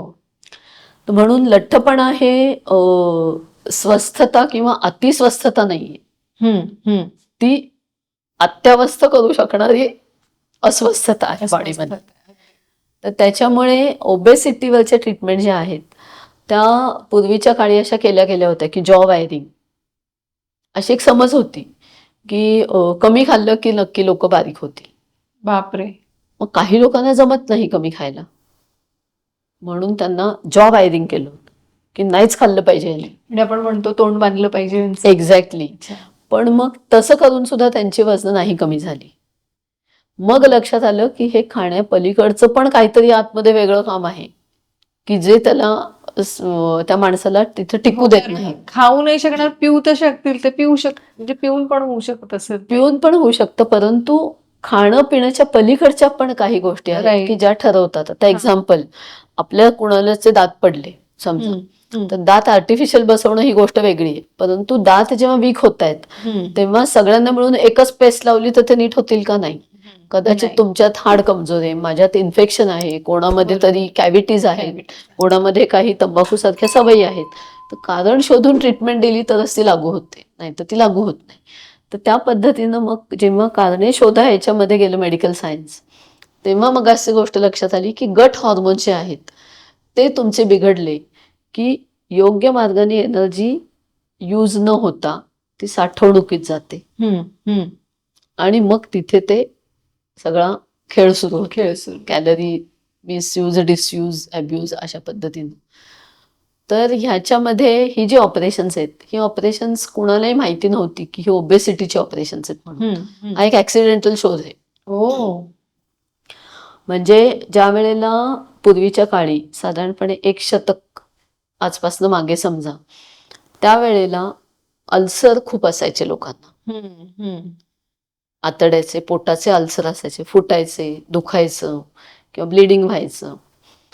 तर अशा वेळेला अल्सरसाठी काही ऑपरेशन्स होते. त्या ऑपरेशन्समध्ये टिपिकली काही भाग जठराचा काढून टाकण्यात येत असे. आणि काही भाग आतड्याचा तिथे जोडला जात असे. मग असं लक्षात आलं की अनेक पेशंटला एका पर्टिक्युलर डिझाईनच्या ऑपरेशननी वजनही कमी होतंय, शुगरही खाली आली, ते टवटवीत झाले, त्यांच्या अंगातला आळसपणा निघून गेला आणि ते चांगले जगले. मग ह्याच्यातनं त्याची जेव्हा एक उलटी काय म्हणतात संशोधन प्रक्रिया त्याच्यामध्ये घडली, त्याच्यामधनं असं लक्षात आलं की जठराच्या काही भागामध्ये ही ताकद आहे की तुम्हाला ते कॅलरीच्या अडचणी निर्माण होण्याकडे नेऊ शकतं किंवा त्यातनं बाहेर काढू शकतं. म्हणजे दोन्ही वाईस वर्सा ते काम करू शकतं. आणि त्याच्यामुळे मग ही ऑपरेशन जी आहेत ही पर्टिक्युलरली जठराशी संबंधित आहेत जास्त, आणि काही लहान आतड्याचा भाग पण त्याच्यामध्ये मॉडिफाय करून व्यवस्थित रिरूटिंग केलं जातं. तर खूप लोकांची समज असते की फॅटचं ऑपरेशन म्हणजे लठ्ठपणा काढून घ्या, फॅट आमचं काढून घ्या, आणि ते काढलं की मग आमचं बरं होईल. मी आता तेच म्हणलं, तुम्ही ऑपरेशन करत येऊन आता पॉडकास्टच्या आधी तुम्ही ऑपरेशन करून आलायत पॉडकास्टला, तर मी आता जस्ट जोक पार्ट बोलले की ताई चरबी काढून येते म्हणून. I don't know, but obesity surgeon म्हटलं डोक्यामध्ये हेच येतं की एक्स्ट्रा चरबी आहे ती काढायची आहे शरीरातली. It's like that only. पण तसं we are not medical person. हे कसं आहे, हे पाणी आलंय का घरामध्ये, पाणी काढा ही एक ट्रीटमेंट झाली, परंतु जोपर्यंत बाहेरून आत पाणी येतच आहे तोपर्यंत पाणी किती काढणार. राईट. त्याच्यामुळे बाहेरून आत येणारं जे पाण्याचं म्हणजे तो जो नळ फुटलाय तो नीट करा, हे त्याचा उपाय. नाही की तुम्ही जमीन 10 वेळा पुसा. जिथनं ते सोप्या भाषेत सांगताय तुम्ही, हे फार मोठी गोष्ट आहे. म्हणजे ऑर्डिनरी पेशंटला पण ही गोष्ट लक्षात आली पाहिजे. म्हणजे नुसतं काढून उपयोग नाही. आजकाल एक पद्धतीचं फॅड पण आलेलं आहे की लोक म्हणतात ते सोनोग्राफी करून आम्ही फॅट इकडून तिकडे. कुठलीही गोष्ट नष्ट होत नाही, हा निसर्गाचा नियम. राईट. ती कुठंतरी गेली पाहिजे, कुठंतरी कन्वर्ट झाली पाहिजे, वापरली गेली पाहिजे, नाही तर ती जाईल कुठे. त्यामुळे हे महत्वाचं आहे, समजून घ्यायला पाहिजे की नुसतं फॅट काढून उपयोग नसतो. तुम्हाला त्या ठिकाणी फॅट मॅन्युफॅक्चरिंग युनिट जे आहे त्याच्यातले दोष काढले पाहिजेत, ते तुमचं नीटनेटकं पुढे जातं. म्हणजे थोडक्यात आपण असं म्हणू शकतो का की पोटाची साईज आपण कमी करतो ह्याच्यामध्ये, असं काही आहे का? जठराची साईज कमी होते एका पर्टिक्युलर प्रमाणामध्ये, हे नक्की आहे. परंतु साईज कमी करून उपयोग नसतो नुसता.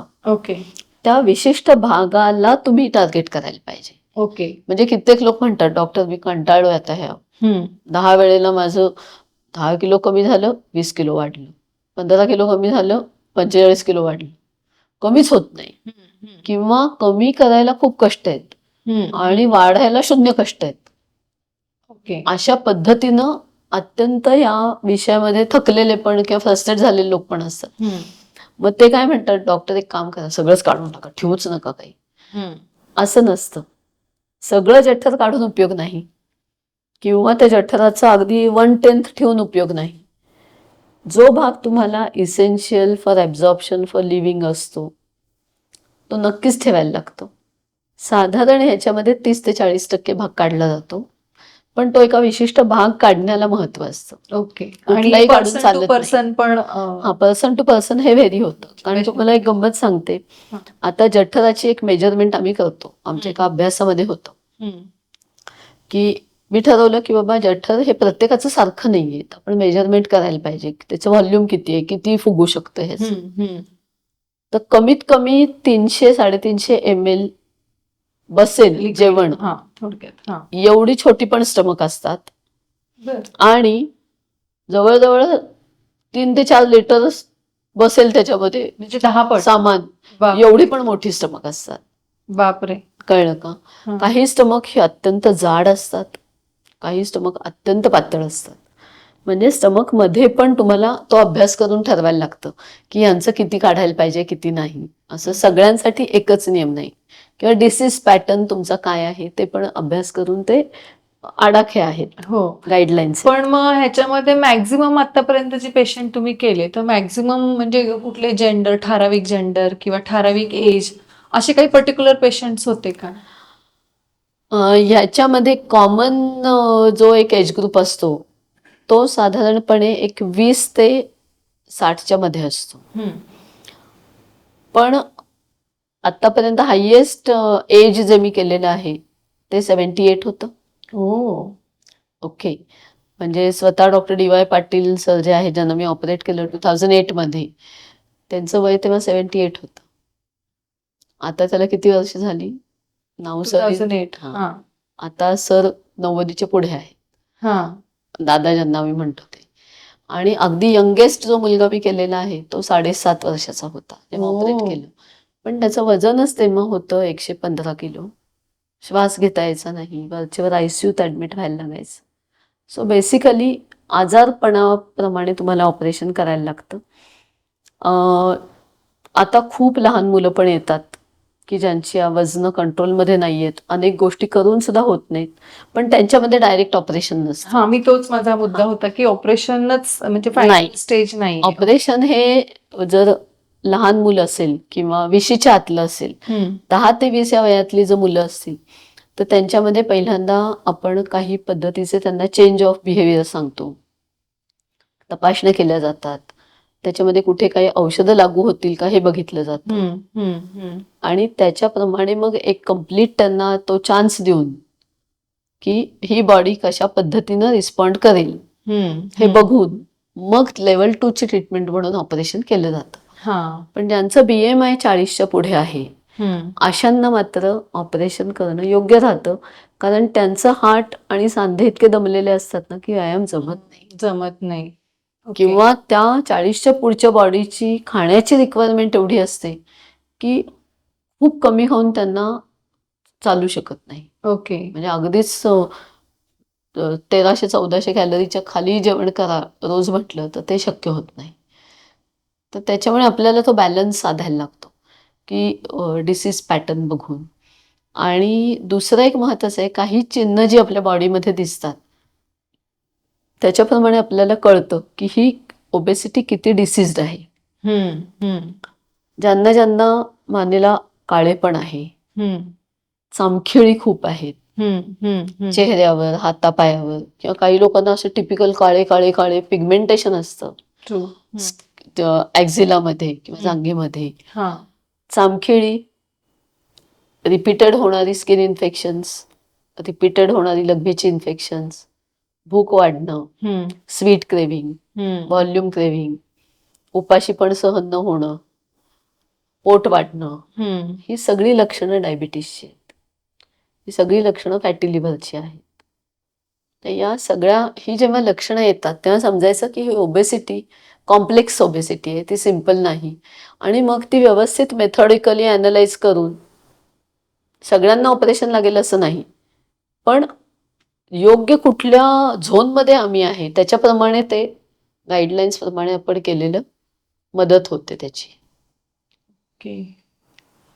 खूपच असं म्हणजे हे जे नॉलेज आहे मला वाटतं हे अगदी लहानांना, मोठ्यांना, महिलांना सगळ्यांनाच म्हणजे युजफुल आहे. ॲक्च्युली सोशल मीडियामुळं आता कसं झालंय की म्हणजे हे जे आहे न्यूट्रिशनिस्ट फूड खायला पाहिजे, म्हणजे एका एंडला ही दरी तशी खूप मोठी आहे की खूप जण खूप फॉलो पण करणारे आहेत आणि खूप जण त्यांना सांगून सांगूनही काही फरक पडत नाही, पण मग ॲट द एंड त्यांना हेच वाटतं की हां चला ऑपरेशन करून घेऊ आणि परत बॅक टू पॅव्हलिन येऊ. पण सोशल मीडियामुळं असं झालेलं आहे की बॉडी शेमिंग हा विशेषतः म्हणजे महिला वर्गामध्ये. तर मग अशा महिलांना तुम्ही काय सांगाल की बॉडी शेमिंग हे म्हणजे हा एक आजार आहे किंवा हे एक इमोशनल पॅटर्न आहे किंवा मेंटल, म्हणजे काय ह्याच्याबद्दल तुम्हाला काय वाटतं? कोणालाही त्याच्या बॉडीच्या आकारावरनं किंवा एक शेपवरनं चिडवणं ही चुकीची गोष्ट आहे. म्हणजे त्याला ह्युमिलेशन म्हणतो आपण, की त्याला त्या विषयावरनं चिडवणं ही चुकीची गोष्ट आहे. जर तुम्हाला एखाद्या माणसाविषयी कन्सिडरेशन आहे किंवा त्याचं चांगलं व्हावं म्हणून तुम्ही सल्ला देऊ इच्छिता, तर अशा वेळी तुम्ही त्याला पब्लिकमध्ये न बोलता 1 to 1 बोललं पाहिजे की मला असं वाटतंय की हे थोडं कन्सर्नची गोष्ट आहे आणि याच्यामध्ये तू काहीतरी योग्य पद्धतीनं सल्ला घ्यावास किंवा मी काही सुचवू शकते तुला, असं म्हणू शकतो आपण. म्हणजे पब्लिकमध्ये झालं की ते बॉडी शेमिंग होतं. बरोबर.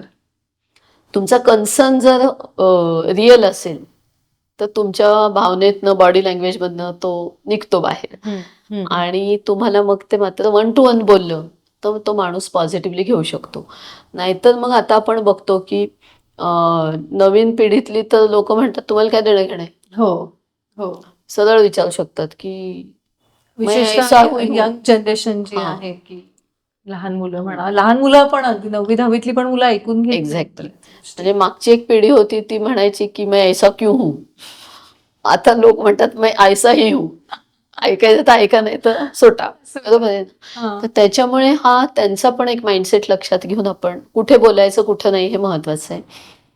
दुसरं एक आहे की हे जे पद्धतीने एक सोशल मीडियावर भयानक इन्फ्लुएन्सर्सची जी काही विचित्र पद्धतीनं एक लाट आली आहे की जी कुठल्याही विषयावर भयंकर कॉन्फिडेंटली काहीही बोलतात. हो.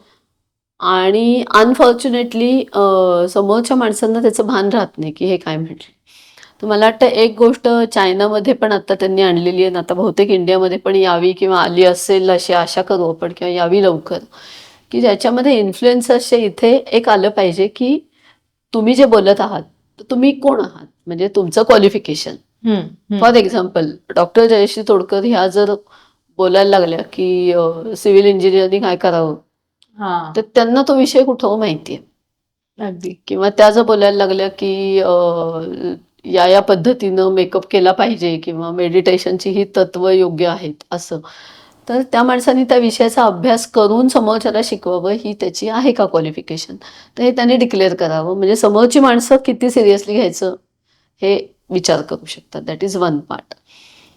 पण महत्वाचं एक मला असं वाटतं की ह्यातलं एक पॉझिटिव्ह गोष्ट काय घडलेली आहे आत्तापर्यंत, की सोशल मीडियामधनं लोकांना अनेक स्वतःच्या मनातले प्रश्न हे समोर कोणीतरी कोणाला तरी विचारतं एक्सपर्टला, त्याची उत्तरं घेतंय, मग त्यांचं सॉल्व्ह होत आहेत. कारण एक्सपर्टकडे जाऊन त्याच्याशी बोलून ते समजून घेऊन हे खूप लॉंग प्रोसेस आहे आणि ती तशी वेळ खाणारी आणि प्रत्येकाला जमेल असं नाही. आता आपली जी काही वाहतुकीची परिस्थिती आहे त्याच्या पद्धतीनं आपण कुठं जाऊन काय करावं तर ते प्लॅन करायला लागतं.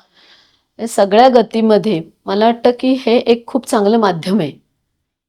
जसं की तुम्ही एक पॉझिटिव्हली लोकांना मदत करण्यासाठी चांगले विषय घेऊन लोकांपर्यंत जाताय आणि त्याच्यात तुम्हाला असं काहीतरी कॉन्फ्लिक्ट बोलून नुसता फटाके वाजवायचे नाहीयेत, पण it is real help to the society.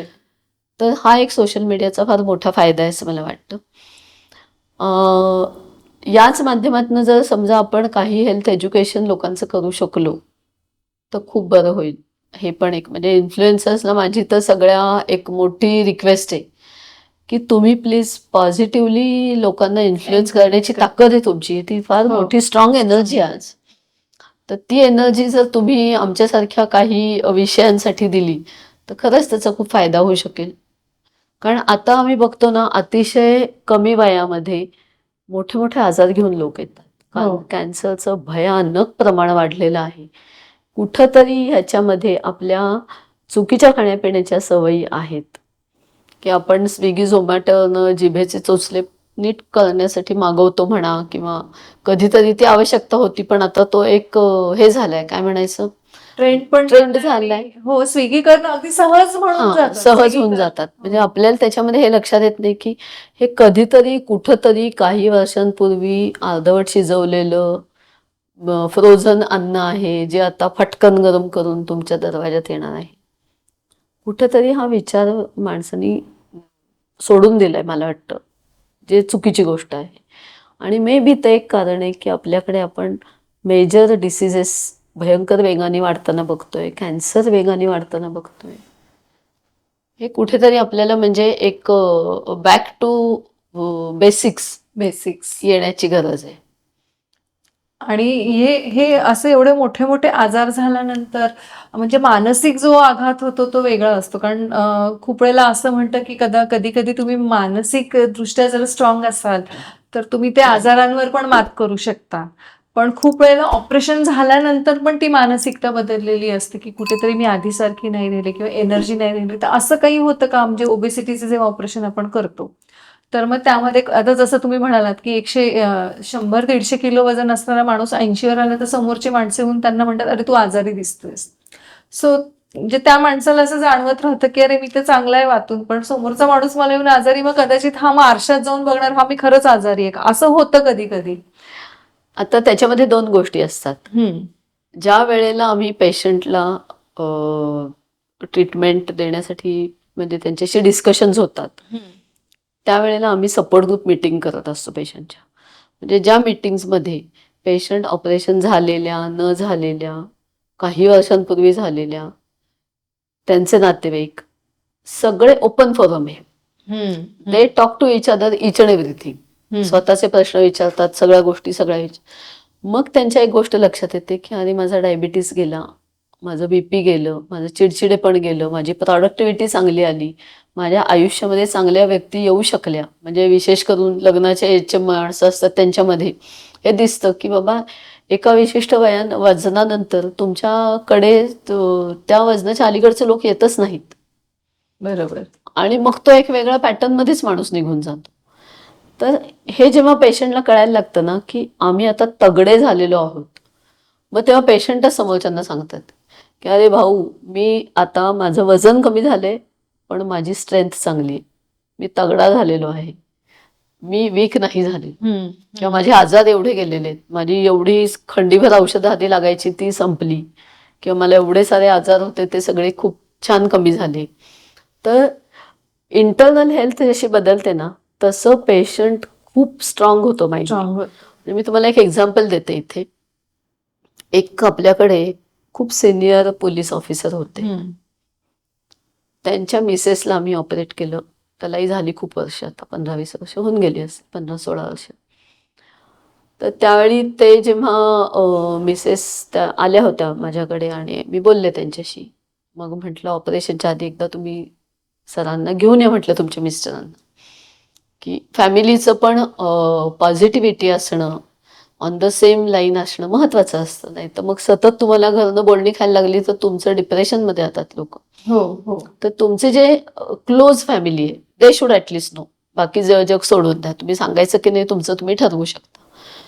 तर अशा वेळेला मग ते मला भेटले येऊन. ते मला म्हटले की मॅडम ह्या हालचाल करत नाहीत, यांना कुठल्याही गोष्टीची आवड नाही, कामाची किंवा हालचालीची, ॲक्टिव्हिटीची.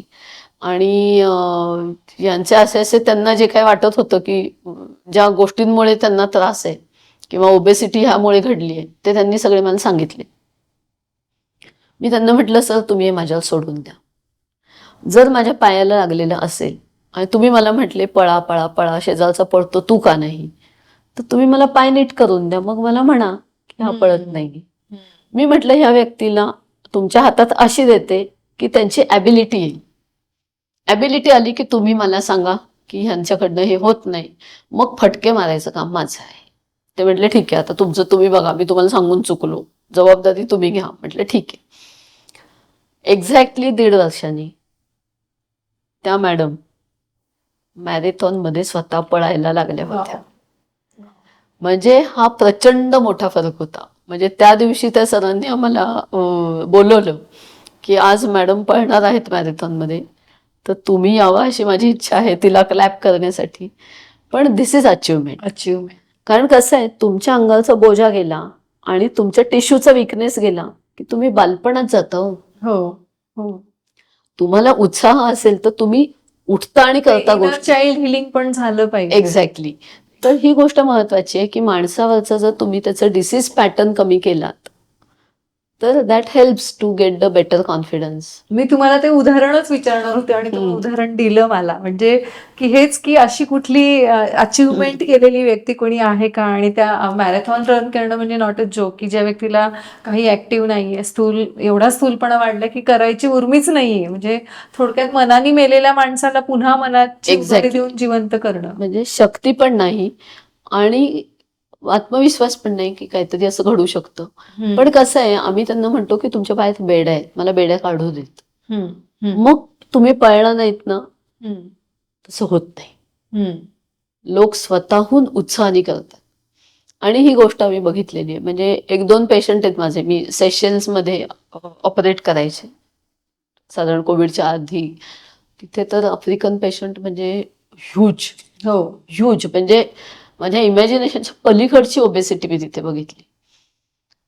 तर पेशंटचे आम्ही जेव्हा ऑपरेशन्स केली आणि मग दर 1-2 महिन्यांनी माझी व्हिजिट असायची, तेव्हा सपोर्ट ग्रुप मीटिंग पण करायचो आम्ही पेशंटची. त्यावेळी पेशंट मुद्दाम सांगायचे, आज मी हा ड्रेस घेऊ शकलो, आज मला विकत ड्रेस घेता आला, म्हणजे माझ्या साईजचा मिळाला, आज मला स्वतःहून खाली बसता आलं, उठता आलं, आज मला पळता आलं, मी आता सायकलिंग करून डॉक्टर चला मला तुम्ही बघा मी सायकलिंग करते कशी दिसते बघा. सो ही जी आहे ना अचिव्हमेंट ही फार महत्वाची. म्हणजे प्रत्येकाच्या आतमध्ये एक ऍक्टिव्ह माणूस असतो. आणि हेच मी म्हणते की हे आरशा पलीकडचं सौंदर्य आहे, एक्झॅक्टली, की जे तुम्ही आरशात नाही बघू शकत, ते आरशा पलीकडचं आहे. कारण तुम्ही स्वतः मनाने उभारी घेणं, स्वतःमधली ती त्या मीला ओळखणं ते खूप Exactly. गरजेचं आहे, की मी कशासाठी आहे आणि मी कोण आहे, आणि ते तुम्ही करताय म्हणजे खूप खूप मोठी गोष्ट आहे. आणि यामध्ये मला अजून एक विचार आहे की तुम्ही जे 78 इयर्सचं ज्यांचं तुम्ही ऑपरेशन केलं, तर मग त्या व्यक्तींचं काय, म्हणजे काय किस्सा होता की त्यांनी एवढ्या वयापर्यंत म्हणजे ते अचानक ओबेसिटी झाली Exactly. की? नाही, कसं होतं, हे मी ज्यांचं उदाहरण दिलं ते डॉक्टर DY पाटील सर स्वतः. ओके. ओके, त्यावेळेला ते राज्यपाल होते बिहार आणि त्रिपुराचे, आणि त्यांना स्टेजवर चढता यायचं नाही, आणि माणूस कर्तृत्वाने प्रचंड, म्हणजे आपण त्यांचं नाव ऐकलेलं आहे, त्यांच्या नावचं स्टेडियम आहे, युनिव्हर्सिटी आहे, हे सगळं स्वतः उभं केलेलं आहे त्या माणसाने, आणि त्यांना प्रचंड फिजिकल ऍक्टिव्हिटीची आवड होती. ते पैलवान होते आधी त्यांच्या यंग एजमध्ये, म्हणजे त्यांना फिटनेस माहिती होता, स्ट्रेंथ माहिती होती, आणि हेवीली वाढलेला डायबिटीस, दिवसाला 100 युनिट इन्शुलिन लागायचं, बीपीची बरीच औषधं लागायची, हार्टच्या 2 अँजिओप्लास्टी होऊन स्टेंट झालेला होता, दम लागायचा, कुठेही बसलं तरी कित्येक वेळेला ऑक्सिजन द्यायची गरज पडायची, बापरे. आणि चालताना पण स्टेजवर वर चढायला नको वाटायचं, काय छोट्या पायऱ्या असतील त्या सुद्धा. ते म्हणायचे हा अनफिट आहे ना मी, मला नाही वाटत हे चांगलं, मी असा कधी नव्हतो डॉक्टर, मी हळूहळू जाड होत गेलो, डायबिटीस वाढत गेला, परंतु गेल्या 2-3 वर्षात माझी जी कंडिशन ही झाली ही मला स्वतःलाच बघवत नाही. म्हणजे मला तरी ते असे राजकीय ह्याच्यात ऍक्टिव्ह होते ना? ते राज्यपाल होते त्या. हा. मग त्यांनी बोलणं केलं, येऊन आम्ही बोललो सगळं त्यांच्याशी, आमच्या टीमची त्यांची व्यवस्थित भेट झाली, फिटनेस बघितला, त्याची जे काय आधीची तयारी असते ती केली आपण, आणि मग ऑपरेट केलं. आणि अक्षरशः मी तुम्हाला सांगते, आता म्हणजे माझी त्यांची भेट लास्ट इयर झाली, साधारणपणे 75-80च्या मध्ये त्यांनी वजन स्वतःचं मेंटेन केलेलं आहे. ऑपरेशन केलं तेव्हा 120 पेक्षा जास्त होतं वजन. त्या दिवशीपासून इन्शुलिन बंद झालं, ऑक्सिजन लागणं बाहेरनं बंद झालं. म्हणजे ते म्हणायचे की मला एक कळतंय, मी वेगळ्या पद्धतीचं आयुष्यामध्ये आलो, जे खूप मला चांगलं फिटनेस वाटतो आहे माझा तो. तर या पद्धतीनं म्हणजे लोकांना सांगायचा उद्देश काय आहे की अनेक गोष्टी असतात की ज्या तुमच्या वजनाच्या लिंक मधल्या असतात, की ज्या तुम्हाला वजनाच्या सोबतीनं कमी करता येऊ शकतात, आणि ह्याच्यासाठी सायन्समध्ये ॲडव्हान्सेस खूप आहेत. काही आता औषधं आलेली आहेत, काही पद्धतीची ऑपरेशन्स आहेत, ही एव्हिडन्स बेस्ड आहेत, आणि त्याच्यातनं तुमचं नक्कीच कल्याण होऊ शकतं. फक्त तुम्ही योग्य वेळी योग्य डॉक्टरकडे जाणं महत्त्वाचं आहे. म्हणजे आता तर इव्हन आम्ही डॉक्टरांसाठी एक कोर्स मी सुरू केलेला आहे ओबेसिटीमधला. साधारण 2016-17 मध्ये मी ते चालू केलं, कारण खूपशा डॉक्टरांना, म्हणजे जसं आम्ही शिकलो तेव्हा मला विषयच माहिती नव्हता. बरोबर. म्हणजे मी त्या रूममध्ये गेले ओबेसिटी विषयाच्या, ते मी उत्सुकता म्हणून गेले की मला काहीच यातलं माहिती नाही म्हणून गेले होते. तर तसे अनेक लोक असणार आहेत की ज्यांचा विषयाशी संबंध अभ्यासातनं आला नाही, तर त्यांचं ट्रेनिंग होणं महत्त्वाचं आहे या विषयावर. म्हणून आम्ही एक अभ्यासक्रम सुरू केला आहे जो MUHS म्हणजे महाराष्ट्र युनिव्हर्सिटी ऑफ हेल्थ सायन्सेसच्या अंडर आहे, जेणेकरून लोकांना पण ह्याचं गोष्ट कळेल. नाही तर कधी जर समजा डॉक्टरच म्हटलं एखाद्याला हे रिपोर्ट जास्त काय बिघडतं, मग तिथं तो माणूस मिसलीड होऊ शकतो. हो. तर ते नाही व्हायला पाहिजे. बरोबर. आणि याचे काही प्रिकॉशन्स वगैरे असतात का ऑपरेशन नंतर? ऑपरेशनला काळजी जी असते ती सर्वसामान्य लोकांसारखीच असते, की तुम्ही भुकेला लागेल एवढं खा, शिल्लक आहे म्हणून ढकलू नका आत. बरोबर. पहिलं. दुसरं, फूड किंवा एनर्जी किंवा रिवॉर्ड हे अर्न करायला लागतात, त्याच्यामुळे तुम्ही ऍक्टिव्हिटी करा. तुम्ही ऍक्टिव्हिटी Very well वाढवा. said. तुम्हाला जर वाटलं की आज मला काहीतरी आज पार्टीला वगैरे जायचं आहे, त्याच्या आधी तुम्ही चांगली ऍक्टिव्हिटी वाढवा, नंतर पण ऍक्टिव्हिटी वाढवा, जेणेकरून ते तुमचं इंटरनली योग्य मार्गाने पुढे जाईल. आणि तिसरी महत्वाची गोष्ट काय आहे की हा शॉर्टकट नाहीये. औषधं किंवा ऑपरेशन हा तुमच्या बिहेवियरल पॅटर्नचा शॉर्टकट नाहीये. जिथे बिहेवियरला नाही मॅनेज होत गोष्टी हे कळतंय, किंवा जिथे बिहेवियरमध्ये अडथळे खूप आहेत बॉडीकडनं हे कळतंय, ते बॉडीली इश्यूज हे सॉल्व्ह करते आणि बिहेवियरसाठी तुम्हाला एक चांगला रस्ता बनवून देते. गाडी तुम्हालाच चालवायची, बरोबर. पण औषधं किंवा ऑपरेशन हे ते रस्ता तुम्हाला चांगला बनवून देतात. तर ती गोष्ट आपण महत्वाची लक्षात ठेवली पाहिजे. अडचणी नसतात. म्हणजे आधी कसं आहे, ऑपरेशनच्या आधी भूक खूप लागणं ही पेशंटची अडचण असते. ऑपरेशन झाल्यानंतर भूक ऑटोमॅटिकली कमी होते, छान कंट्रोलमध्ये येते. इथं भूक खूप लागतीये, ताकद कमी पडते. इथं भूक कमी लागते, ताकद चांगली आहे. हा जो पॅटर्न एक येतो ना, तो पेशंटला मॅनेज करायला सोपा असतो. आणि तुम्ही जो दुसरा मुद्दा बोललात की ऑपरेशन नंतरचं तुम्ही उरलंय म्हणून खाऊ नका, पण हे इथे महिला वर्गामध्ये हे उरलंय म्हणून पोटात टाका, Exactly. बाळाने खाल्लं नाही म्हणून पोटात टाका. तर महिला वर्गाला आपला जो आहे, तर त्यांना तुम्ही त्या महिला वर्गाला तुम्ही काय अशा 3 गोष्टी सांगायला तुम्हाला आवडतील की जेव्हा त्या स्वतःच्या आरशामध्ये बघतील आणि त्या स्वतःवर प्रेम करायला लागतील, की अशा काही गोष्टी तुम्ही त्यांना जर शेअर केल्या तर खूप बरं होईल. मला असं वाटतं की जेव्हा आपण आरशामध्ये स्वतःला बघतो त्यावेळेला जर आपला कॉन्फिडन्स आणि आपला फिटनेस हा चांगला असेल, मेंटल आणि फिजिकल, तर ते डोळ्यातनं तो ग्लिटर दिसतोच. ट्रू. एखादी व्यक्ती कितीही श्रीमंत असेल किंवा नसेल आणि आजारी असेल तर चेहरा बोलतो ते. पण तुमचं आजार पण गेलं, तुमचा कॉन्फिडन्स चांगला झाला की चेहरा तेही बोलतो. तर तसं तुम्ही स्वतःच्या चेहऱ्याला विचारलं पाहिजे डेली की बाबा मी फिटनेसमध्ये कमी नाही ना कुठे. फिटनेसचा अर्थ असा नाहीये की तुम्हाला कंपल्सरी जिमला जायला पाहिजे. तुम्ही घरात बसून झाडून पुसून काढा. तुम्ही तुमच्या कामाला जाण्याच्या ठिकाणी एक स्टेशन आधी उतरा, तेवढं चाला. तुम्ही 2 चौक जायचं, रिक्षा आणि स्कूटर घेऊ नका, तुमचं तुम्ही चालत जा. वेळ नाही ही सबब फार कमी वेळेला अप्रोप्रिएट असते. चालू शकते. इतर वेळेला वेळ असतो आपल्याकडे, पण आपण तो युटिलाइज केला पाहिजे. तर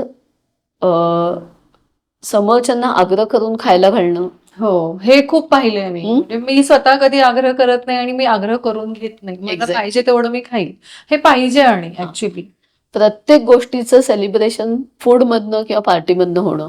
हो, म्हणजे आता आमच्या भिशी करणाऱ्या ज्या कोणी माझ्या मैत्रिणी, बहिणी, वहिनी, बायका, जे कोणी मला माहिती आहेत ना, त्या सगळ्यांना मी सांगते, तुम्ही एक काम करा ना, तुम्ही असं क्लब तयार करा की त्या भिशीमधनं तुम्ही टेकडीवर जाल एक दिवस चढून.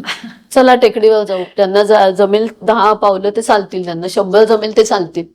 Okay, that is one thing. काहीतरी पुस्तक वाचनाची भिशी करा, बरोबर. जाऊन झाडं लावण्याची भिशी करा, काहीतरी खेळ खेळा. इनफॅक्ट पूर्वीच्या ज्या बायका होत्या त्यांच्यात तुम्ही बघितलं मंगळागौरचे खेळ होते. कष्ट किती अफाट होते प्रत्येक गोष्टीसाठी. पाणी उपसा, ते जनावरांना खायला प्यायला घाला, धुवा जनावर, जातं किंवा घर सारवा, पेंटिंग करा, स्वतःच सगळं करायला लागायचं. तर आज आपल्यापैकी किती जणींना मंगळागौरीचे खेळ खेळण्याची म्हणजे काय म्हणतात क्षमता आहे किंवा आता ते दाखवण्यासाठी महिलांनी ग्रुप केलेत की हे असे असतात. म्हणजे ती खूप चांगली गोष्ट आहे की मंगळागौरचे खेळ आता जतन केले जातात. आणि आता तो एक ट्रेंड आहे, गाडी घेतली पार्टी कधी, घर घेतलं पार्टी कधी, अच्छा पास झाला मग पेढे कुठे आहेत. एक्झॅक्टली. म्हणजे हे जे आहे की जे आपण म्हणतो की सेलिब्रेशन हे फूड मधूनच होतं आपल्या सोसायटीमध्ये. सेलिब्रेशनसाठी आपण एक काहीतरी वेगळे मार्ग शोधले पाहिजेत, थोडे इनोव्हेटिव्ह शोधले पाहिजेत आणि आपला स्क्रीन टाइम कमी केला पाहिजे. स्क्रीन टाइम हा आपला एक अतिशय मोठा शत्रू झालेला आहे की दिवसातनं तुम्ही मॅक्सिमम 1 तास तुमच्या कामाच्या शिवाय वापरा तो स्क्रीन, तुमचा फोन, मोबाईल, टीव्ही जे काय असेल ते, पण इतर वेळेला तुम्ही कमी ठेवा. आणि तुमच्या छोट्या छोट्या छोट्या ऍक्टिव्हिटी, म्हणजे काही लोक म्हणतात डॉक्टर मी सकाळी 1 तास जिमला जाऊन येतो आणि मग 16 तास मला बसायलाच लागतं, काम असतं, हे ते, त्याचा उपयोग नाही होत. तुम्हाला बेसिक जे बेझल एनर्जी एक्सपेंडिचर म्हणतो आपण, छोट्या छोट्या छोट्या गोष्टीत ते पण करत राहायला पाहिजे. मग आता कित्येक पेशंटला मी सांगतो, तुम्हाला ऑफिसमध्ये बँक आहे, ऑफिस आहे, बसून राहायला लागतं, कम्प्युटर समोर बसून राहायला लागतं, तर तिथे ऑफिसचे सायकल येतात की ज्या तुम्ही टेबलमध्ये चालवू शकता. तुम्ही टेबलवर बसलेत, वर तुमचा डेस्क आहे, तुम्ही खाली सायकलिंग करा. दिस कॅन हॅपन. तुम्हाला इच्छा तुम्ही दाखवली तर तुम्हाला खूप गोष्टी शक्य असतात. दिस इज वन पार्ट. दुसरा पार्ट असा आहे की भूक लागल्याशिवाय खाऊ नये, असा एक नियम करायला पाहिजे आपण, की भूक जेव्हा लागेल तेव्हा मी खाईन. कारण कसं आहे, त्याच्यामध्ये 2 भूका असतात, एक खरी भूक, एक खोटी भूक. म्हणजे एक्झाम्पल, आता आपण जर जेवायला बसलो तर कदाचित आपण एखादी भाकरी आणि भाजी खाऊ, पण जर आपल्यासमोर पावभाजी आणली तर आपण 4-5 पाव खाऊ. आणि भाजी मग ती पालेभाजी असेल तर एवढी असेल, पावभाजी असेल तर ती एवढी असेल, राईट. तर अशा पद्धतीनं एक ठरवायला पाहिजे की जे अन्न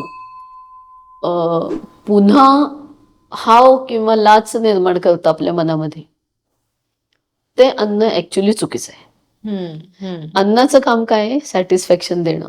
बरोबर. एक भाकरी भाजीने जर समाधान होत असेल इतर वेळेला तुमचं, आणि कधी काळी तुम्ही पावभाजी किंवा बिर्याणी खाऊन तुमचं खूप खाऊन समाधान होतं, तर हा क्वांटम कॅलरीचा खूप जास्त आहे, हा व्हॉल्यूम जास्त आहे. म्हणजे हे समाधान देण्यासाठी खूप करायला लागतं. बरोबर. याचा अर्थ हे कुठंतरी चुकीचं आहे. म्हणून ते गुड बॅड अगलीमध्ये हे गुड राहतं, हे अगली राहतं. आपल्या मनात तुम्ही ठरवा, गुड बॅड अगली 90 जेवणं जर महिन्याभरामध्ये आहेत तर 10% जेवणं तुम्ही मौज मस्तीची करा. 9 जेवणं देतोय आम्ही तुम्हाला मौज मस्तीची करायला, पण बाकीच्या जेवणांमध्ये तुम्ही मॉडरेशन मध्ये, कमी मध्ये, मिनिमम प्रोसेस, मिनिमम छान चौकी असं राहा. तर ते तुमचे शरीर टिकायला मदत होईल तुम्हाला. 9 जेवणं म्हणजे ऍज इन महिन्यामध्ये? हा, महिन्यामधली म्हणजे 90 जेवणं असतील, ब्रेकफास्ट, लंच, डिनर, तर त्याच्यामधली 10%. काही माणसं 60 जेवत असतील, म्हणजे 2दाच जेवतात दिवसात, त्यांची 10% म्हणजे 6. ती तुम्ही थोडीशी इकडं तिकडं केलं, गोष्ट वेगळी आहे, चोचले पुरवली तर गोष्ट वेगळी, पण बाकीची जेवणं तरी तुम्ही नीट ठेवली पाहिजेत. कारण कसं आहे, हे टिकेल तर तुम्ही जास्त खाल लॉंग टर्म मध्ये. आम्ही आत्ताच खूप त्याला इन्सल्ट केले तर हे टिकू शकत नाही. व्हेरी वेल सर. म्हणजे खूप छान तुम्ही सल्ला दिलाय आणि नक्कीच हे म्हणजे आवडेल मला तरी. खूप छान, खूप इनपुट्स मिळाले मला की आपण किती चुका करतो रोजच्या ह्याच्यामध्ये. आणि मला एक विचारायचं होतं की तुम्ही लिम्का बुक्स ऑफ रेकॉर्ड्स मध्ये पण तुम्ही नाव नोंदले गेलेलं आहे, तर तो काय तुमची अचिव्हमेंट आहे, तर प्लीज तुम्ही शेअर करा. ही पण आमची ऍक्च्युली एक, तुम्ही म्हणाल थोडीशी खास म्हणतात तसं, तशामधनं हे निर्माण झालं. एक माझा ओळखीचा पेशंट होता, स्वतः डॉक्टर होता, त्याला हर्निया झाला होता, फुगा आलेला पोटामध्ये, आणि त्याला आम्ही सांगितलं बाबा तो ऑपरेशन करून घे, आत्ता नाही उद्या थोड्या दिवसांनी, असं तसं. आणि तो एकदा ट्रेकिंगला हिमालयात गेला होता, तिथे त्याचा हर्निया अडकला, नको त्या वेळेला अडकला, त्याला तिथनं फ्लाय करून आणायला लागलं, इमर्जन्सी ऑपरेशन करायला लागलं, आतडं सडलेलं होतं ते कट करून पुन्हा करायला लागलं. तर जी गोष्ट शांततेच्या काळामध्ये अतिशय साध्या पद्धतीनं निपटली असती, ती गोष्ट त्याच्या 20, 30, 40 प्रमाणात मोठी करून निस्तरायला लागली. तर हे चुकीचं घडलं. म्हणून मग आम्ही काय ठरवलं की बाबा ह्याच्यासाठी एक पेशंटचं एज्युकेशन केलं पाहिजे, कारण खूप लोक असतील की ज्यांना आपल्याला हर्निया आहे हेच माहिती नाही, किंवा असेल तर ऑपरेशनने नीट होतो हे माहिती नाही, किंवा ते माहिती आहे परंतु भीती वाटते म्हणून केलं जात नाही, किंवा आज नको उद्या परवा असं म्हणून केलं जात नाही, आणि they land up into emergency. म्हणून मग आम्ही काही असं लेक्चर्स घेतली, कॅम्प घेतले लोकांचे, आणि ऍक्च्युली त्या 2 महिन्याच्या काळामध्ये आमच्याकडे 350 पेशंट रजिस्टर झाले. बापरे. तर त्या एवढ्यांचं करायचं कधी ना, म्हणजे तो पण एक प्रश्न आहे. त्यांना आम्हीच सांगून बसलेलो की हे जास्ती काळ थांबवणं चुकीचं आहे. म्हणून आम्ही असं ठरवलं की बाबा एक आपण त्याचे बॅचेस करू आणि एकेका दिवशी जितकी मॅक्सिमम जमतील तितकी करू ऑपरेशन. अशा पद्धतीनं ऍक्च्युली ते घडलं. वा. मग 10 तासात त्या दिवशी आम्ही 46 ऑपरेशन्स केली हरण्याची, मी आणि माझ्या टीमने मिळून. बापरे. आणि ते Limca book of world record झालं. म्हणजे तो रेकॉर्ड करायचं अशा उद्देशाने काम नव्हतं सुरू केलं, पण वेगळ्या उद्देशाने सुरू केलं होतं, पण त्याचं रेकॉर्ड झालं. आणि हे केलं 2005 साली. आणि तेव्हा ते ऍक्च्युली एका विशिष्ट, कधी कधी एनर्जी आपली खूप चांगली असते त्याच्यामध्ये ते होऊन गेलं. तो दिवस मला आठवतोय की जुलै 2005 मध्ये महाराष्ट्रात मोठा पूर आला होता, म्हणजे बॉम्बेमध्ये वगैरे पण आणि पुण्यामध्ये सुद्धा. तर जवळजवळ एक 60 पेशंटचं ऑपरेशन ठेवलं होतं त्या दिवशी. त्याच्यामधले फक्त 46 पेशंट पोहोचू शकले हॉस्पिटलला, म्हणून ते आम्ही 10 तासात तेवढी ऑपरेशन संपवली. नाही तर आमची तयारी फुल 60 पेशंटची होती. आणि मग आम्हाला असं वाटलं की हे शक्य आहे, म्हणून आम्ही ते गेल्या 20 वर्षामध्ये 2-3 वेळा असा विचार केला की पुन्हा करावं का ते, किंवा आपणच आपला रेकॉर्ड मोडायचं का. पण ती एनर्जी आणि ते येत नाही. म्हणजे ते एक म्हणतात ना, ते निमित्त झालं ते तुमच्या कलिगला हार्निया होण्याचं, आणि ते त्यांनी तुम्हाला इन्स्पायर्ड केलं की आपण असं करावं, आणि ती गोष्ट होऊन गेली. आणि बऱ्याच वेळेला अशा गोष्टी आपल्याला इन्स्पायर करतात, मोटिवेट करतात. आणि आय होप की अजून तर खूप स्काय इज द लिमिट आहे, आणि अजून तर बऱ्याच गोष्टी कॉन्कर करायच्यात तुम्हाला. आणि you are an inspiration itself. कारण पूर्ण फॅमिलीमध्ये सगळेच डॉक्टर आहेत. डॉक्टर तोडकर म्हणजे सगळेच ओळखतात.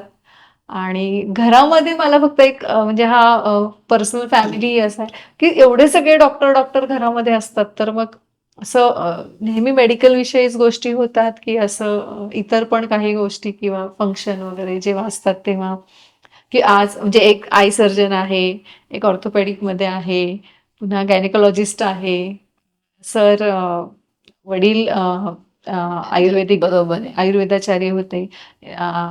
आई सुद्धा म्हणजे आज नाही आहेत, पण त्यांनी माझी डिलिव्हरी केलेली आहे. माझा मुलगा त्यांच्या तिथेच झालेला आहे. तर मग असं जेव्हा हॉस्पिटलचं सगळं वातावरण असतं ना, मग घरामध्ये वातावरण कसं असतं, म्हणजे ओव्हरऑल सगळे कसे भेटता तुम्ही?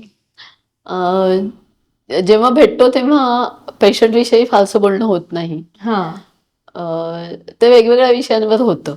म्हणजे जसं एक नॉर्मल फॅमिलीत बोलणं होतं त्या पद्धतीनं.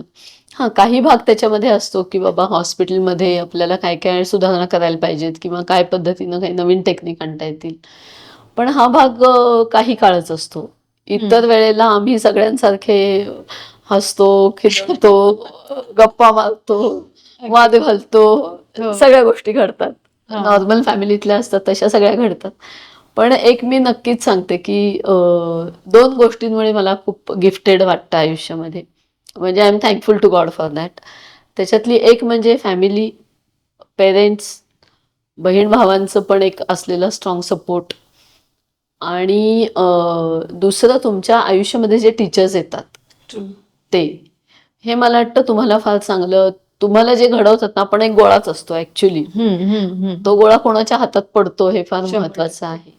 तर मला असं वाटतं की खूप वेळेला जेव्हा माझे मित्रमैत्रिणी किंवा कोणी ओळखीचे असतील, त्यांच्या घरी त्यांचं डिस्कशन चाललेलं असतं की बाळाला जन्म द्यायचा आहे किंवा बाळ येणार घरी किंवा असं, तेव्हा मी त्यांना एकच म्हणते की तुम्ही त्याच्याकडे फक्त तुमचं मुले म्हणून नका बघू. मी असं समजा की देवानी कुठली तरी एक कलाकृती घडवायला तुम्हाला दिली, आणि ती तुम्ही किती छान करू शकाल, हे जर तुम्ही तसा विचार करून केलं तर कदाचित काहीतरी, म्हणजे हा एक वेगळा विचार असू शकतो. कदाचित पेरेंट्स त्याच पद्धतीनं वागत असतील मुलांशी बोलताना, माहित नाही मला. पण ही एक संधी असते मला वाटतं की एक पद्धतीनं आपण त्या समोरच्या मातीच्या गोळ्याला आकार देणं आणि त्या पद्धतीनं त्याला पुढे नेण्यासाठी मदत करणं. म्हणजे ऑफकोर्स आपण हे नाही करू शकत की कंपल्शन नाही कोणाला करू शकत, पण ऍटलिस्ट त्या मातीचा पोत बघून त्याला जे काही योग्य असेल ते. बरोबर.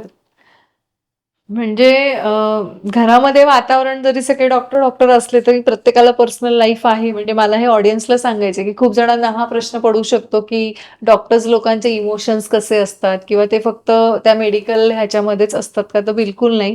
कारण मी स्वतः गायनेकोलॉजिस्ट कॉन्फरन्सेस ज्या झालेल्या आहेत, तर बऱ्याच गायनेकोलॉजिस्टचे मी 3 वर्ष कन्सिस्टंटली मी मेकअप, त्यांचे जे कल्चरल इव्हेंट होतात त्याचे मी मेकअप करायला जायची, म्हणजे केलेले आहेत.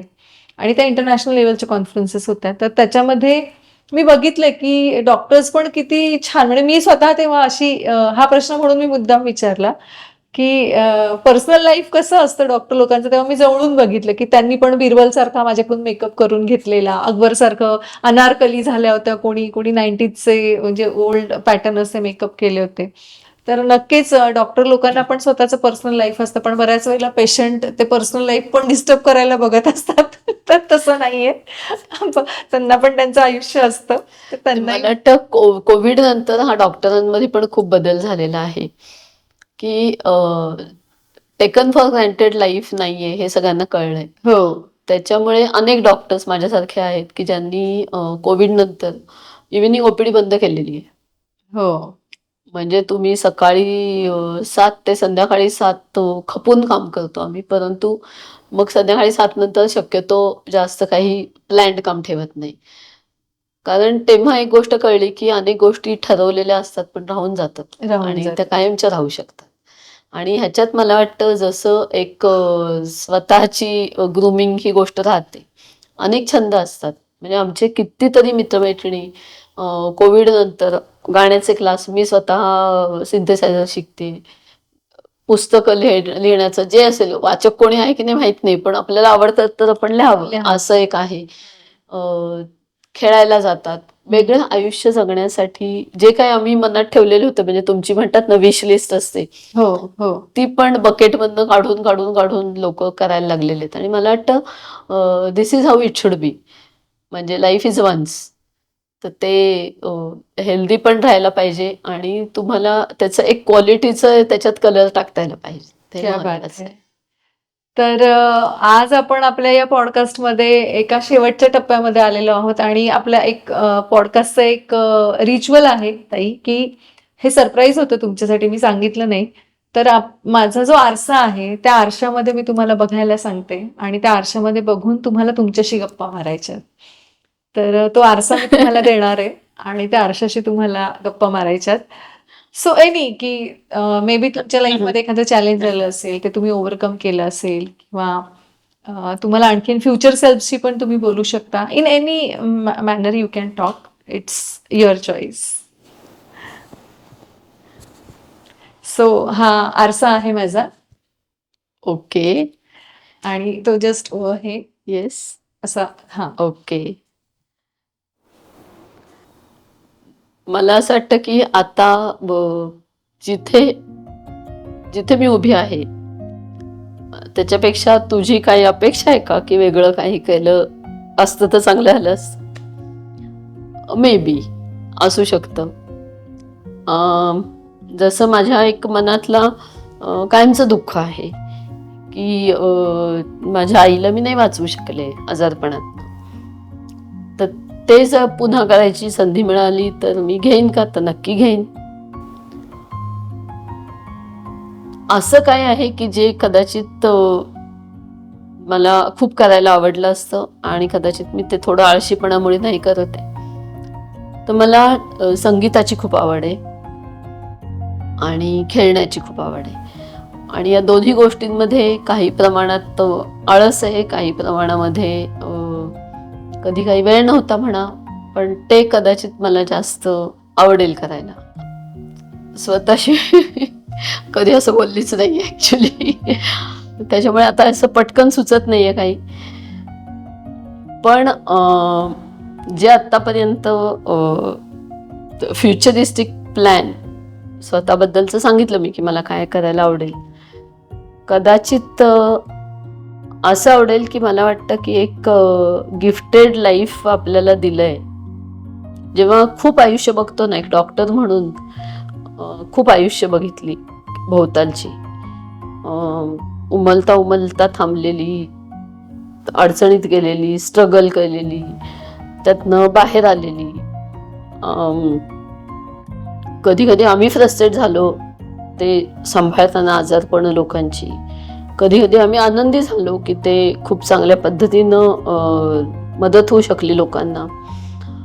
तर मला वाटतं हे जे गिफ्टेड लाईफ आहे ना, तर हे स्वतःभोवती नाही संपलं पाहिजे. म्हणजे it is meant for universe. तर ह्याच्यातनं युनिवर्समध्ये जे काही मॅक्सिमम कॉन्ट्रीब्युशन करता येईल towards the betterment of public किंवा बेटरमेंट ऑफ द युनिवर्स, ते घडण्याची ताकद मिळायला पाहिजे. आणि त्याच्यासाठी ऑफकोर्स स्वतःची मेंटल हेल्थ आणि इमोशनल हेल्थ आणि फिजिकल हेल्थ ही चांगली ठेवता यायला पाहिजे. तर that will become a little म्हणजे it will become a satisfying life असं मला वाटतं. कारण ॲट दिस एज आफ्टर 50 तुम्हाला एक मोठा ब्रॉड पर्स्पेक्टिव्ह येतो लाईफबद्दल. तर मला असं वाटतं की मला हे करायला आवडेल की अच्छा करो और दरिया में डालो. दरिया को कंट्रीब्यूशन भी होना चाहिए, आपको खुद को भी अच्छा लगना चाहिए, and we become a part of that ocean one day. मला वाटतं युनिवर्ससाठी काहीतरी छान कॉन्ट्रीब्यूट करता यावं ही एक खूप इच्छा स्ट्रॉंग आहे. बघू त्याच्यात काय करता येतं. Already you have done lot of for the universe. मी म्हणेल की ज्या लोकांची स्वप्न होती की ती तुम्ही पूर्ण केलीत, की कमी दिसायचं, आणि आरशामध्ये तुम्ही बोललात पण आरशासमोर त्या लोकांनी स्वतःला जेव्हा बघितलं असेल तर ती नक्कीच तुमची रोज आठवण काढत असतील की आज मी जे आहे ती जयश्री मॅमच्या कृपेमुळे आहे. सो नक्कीच. आणि आजचा हा जो एपिसोड होता हा खूपच असा एक छान शिकवण देणारा होता की फक्त सौंदर्य म्हणजे हे फक्त आरशामध्ये जेव्हा आपण बघतो तर फक्त हे सौंदर्य बघण्यापेक्षा तुम्ही मेंटली स्ट्रॉंग आहात की नाही, मेंटली तुम्ही मेंटली फिजिकली आणि इमोशनली तुम्ही मी म्हणेल की निरोगी आहात की नाही, ते खूप महत्त्वाचं आहे. आणि त्याच्याबद्दलच आज आपल्याला जयश्री मॅमनी आरसा दाखवला आहे की तुम्ही स्वतःला कसं ओळखलं पाहिजे. ओबेसिटीबद्दल त्यांनी जे काही आपल्याला मार्गदर्शन केलं तर नक्कीच तुम्ही याच्यावर विचार कराल. आणि मॅम जर कोणाला तुमच्याशी कनेक्ट करायचं असेल तर मग तुमची लिंक किंवा तुमचं काही कॉन्टॅक्ट डिटेल आपण डिस्क्रिप्शनमध्ये हो चालेल, देऊ शकता तुम्ही, काहीच अडचण नाही. तर असेच आमचे पॉडकास्ट बघण्यासाठी आम्हाला नक्की लाईक करा, शेअर करा आणि सबस्क्राईब करायला विसरू नका. आणि थँक्यू सो मच. आणि आज इथे येऊन एवढा वेळ दिलात आणि एवढं मोलाचं मार्गदर्शन मला आणि आमच्या ऑडियन्सला दिलं त्यासाठी खूप खूप खूप धन्यवाद. थँक्यू. थँक्यू. थँक्यू. मला सुद्धा मजा आली. हे काहीतरी नेहमीपेक्षा थोडं वेगळं होतं. आणि मी एक फक्त सांगीन जाता आता की एक छोटीशी गोष्ट. आता कालच आपण ते वर्ल्ड कपचं बघितलेलं आहे की इंडिया कशा पद्धतीनं विमेन्स वर्ल्ड कप आपण घेतला. पण त्याच्यामधली ती जी साऊथ आफ्रिकेची कॅप्टन आहे लॉरा, मला वाटतं की प्रत्येक आईने असं मनात ठरवावं की मी पण तिच्यासारखं होईन, की झगडून झगडून तिला नाही वर्ल्ड कप मिळाला पण the way she was like a cool, strong, steel a very म्हणजे ज्याला आपण म्हणतो की सबस्टन्स म्हणतात तसं अ वुमन किंवा a human being with substance. मला वाटतं तसं आपल्याला होता यायला पाहिजे. येस. ती मला खूप आवडली. तर मला असं वाटतं मला तिच्याविषयी बोलायचं होतं. वा. सो नक्कीच तुम्ही हा पॉडकास्ट पूर्ण बघा. आणि ज्यांना गरज आहे ओबेसिटीचे जे कोणी पेशंट असतील किंवा तुमच्या सोबत जे कोणी असतील त्यांना तुम्ही हा नक्कीच शेअर करा. थँक्यू.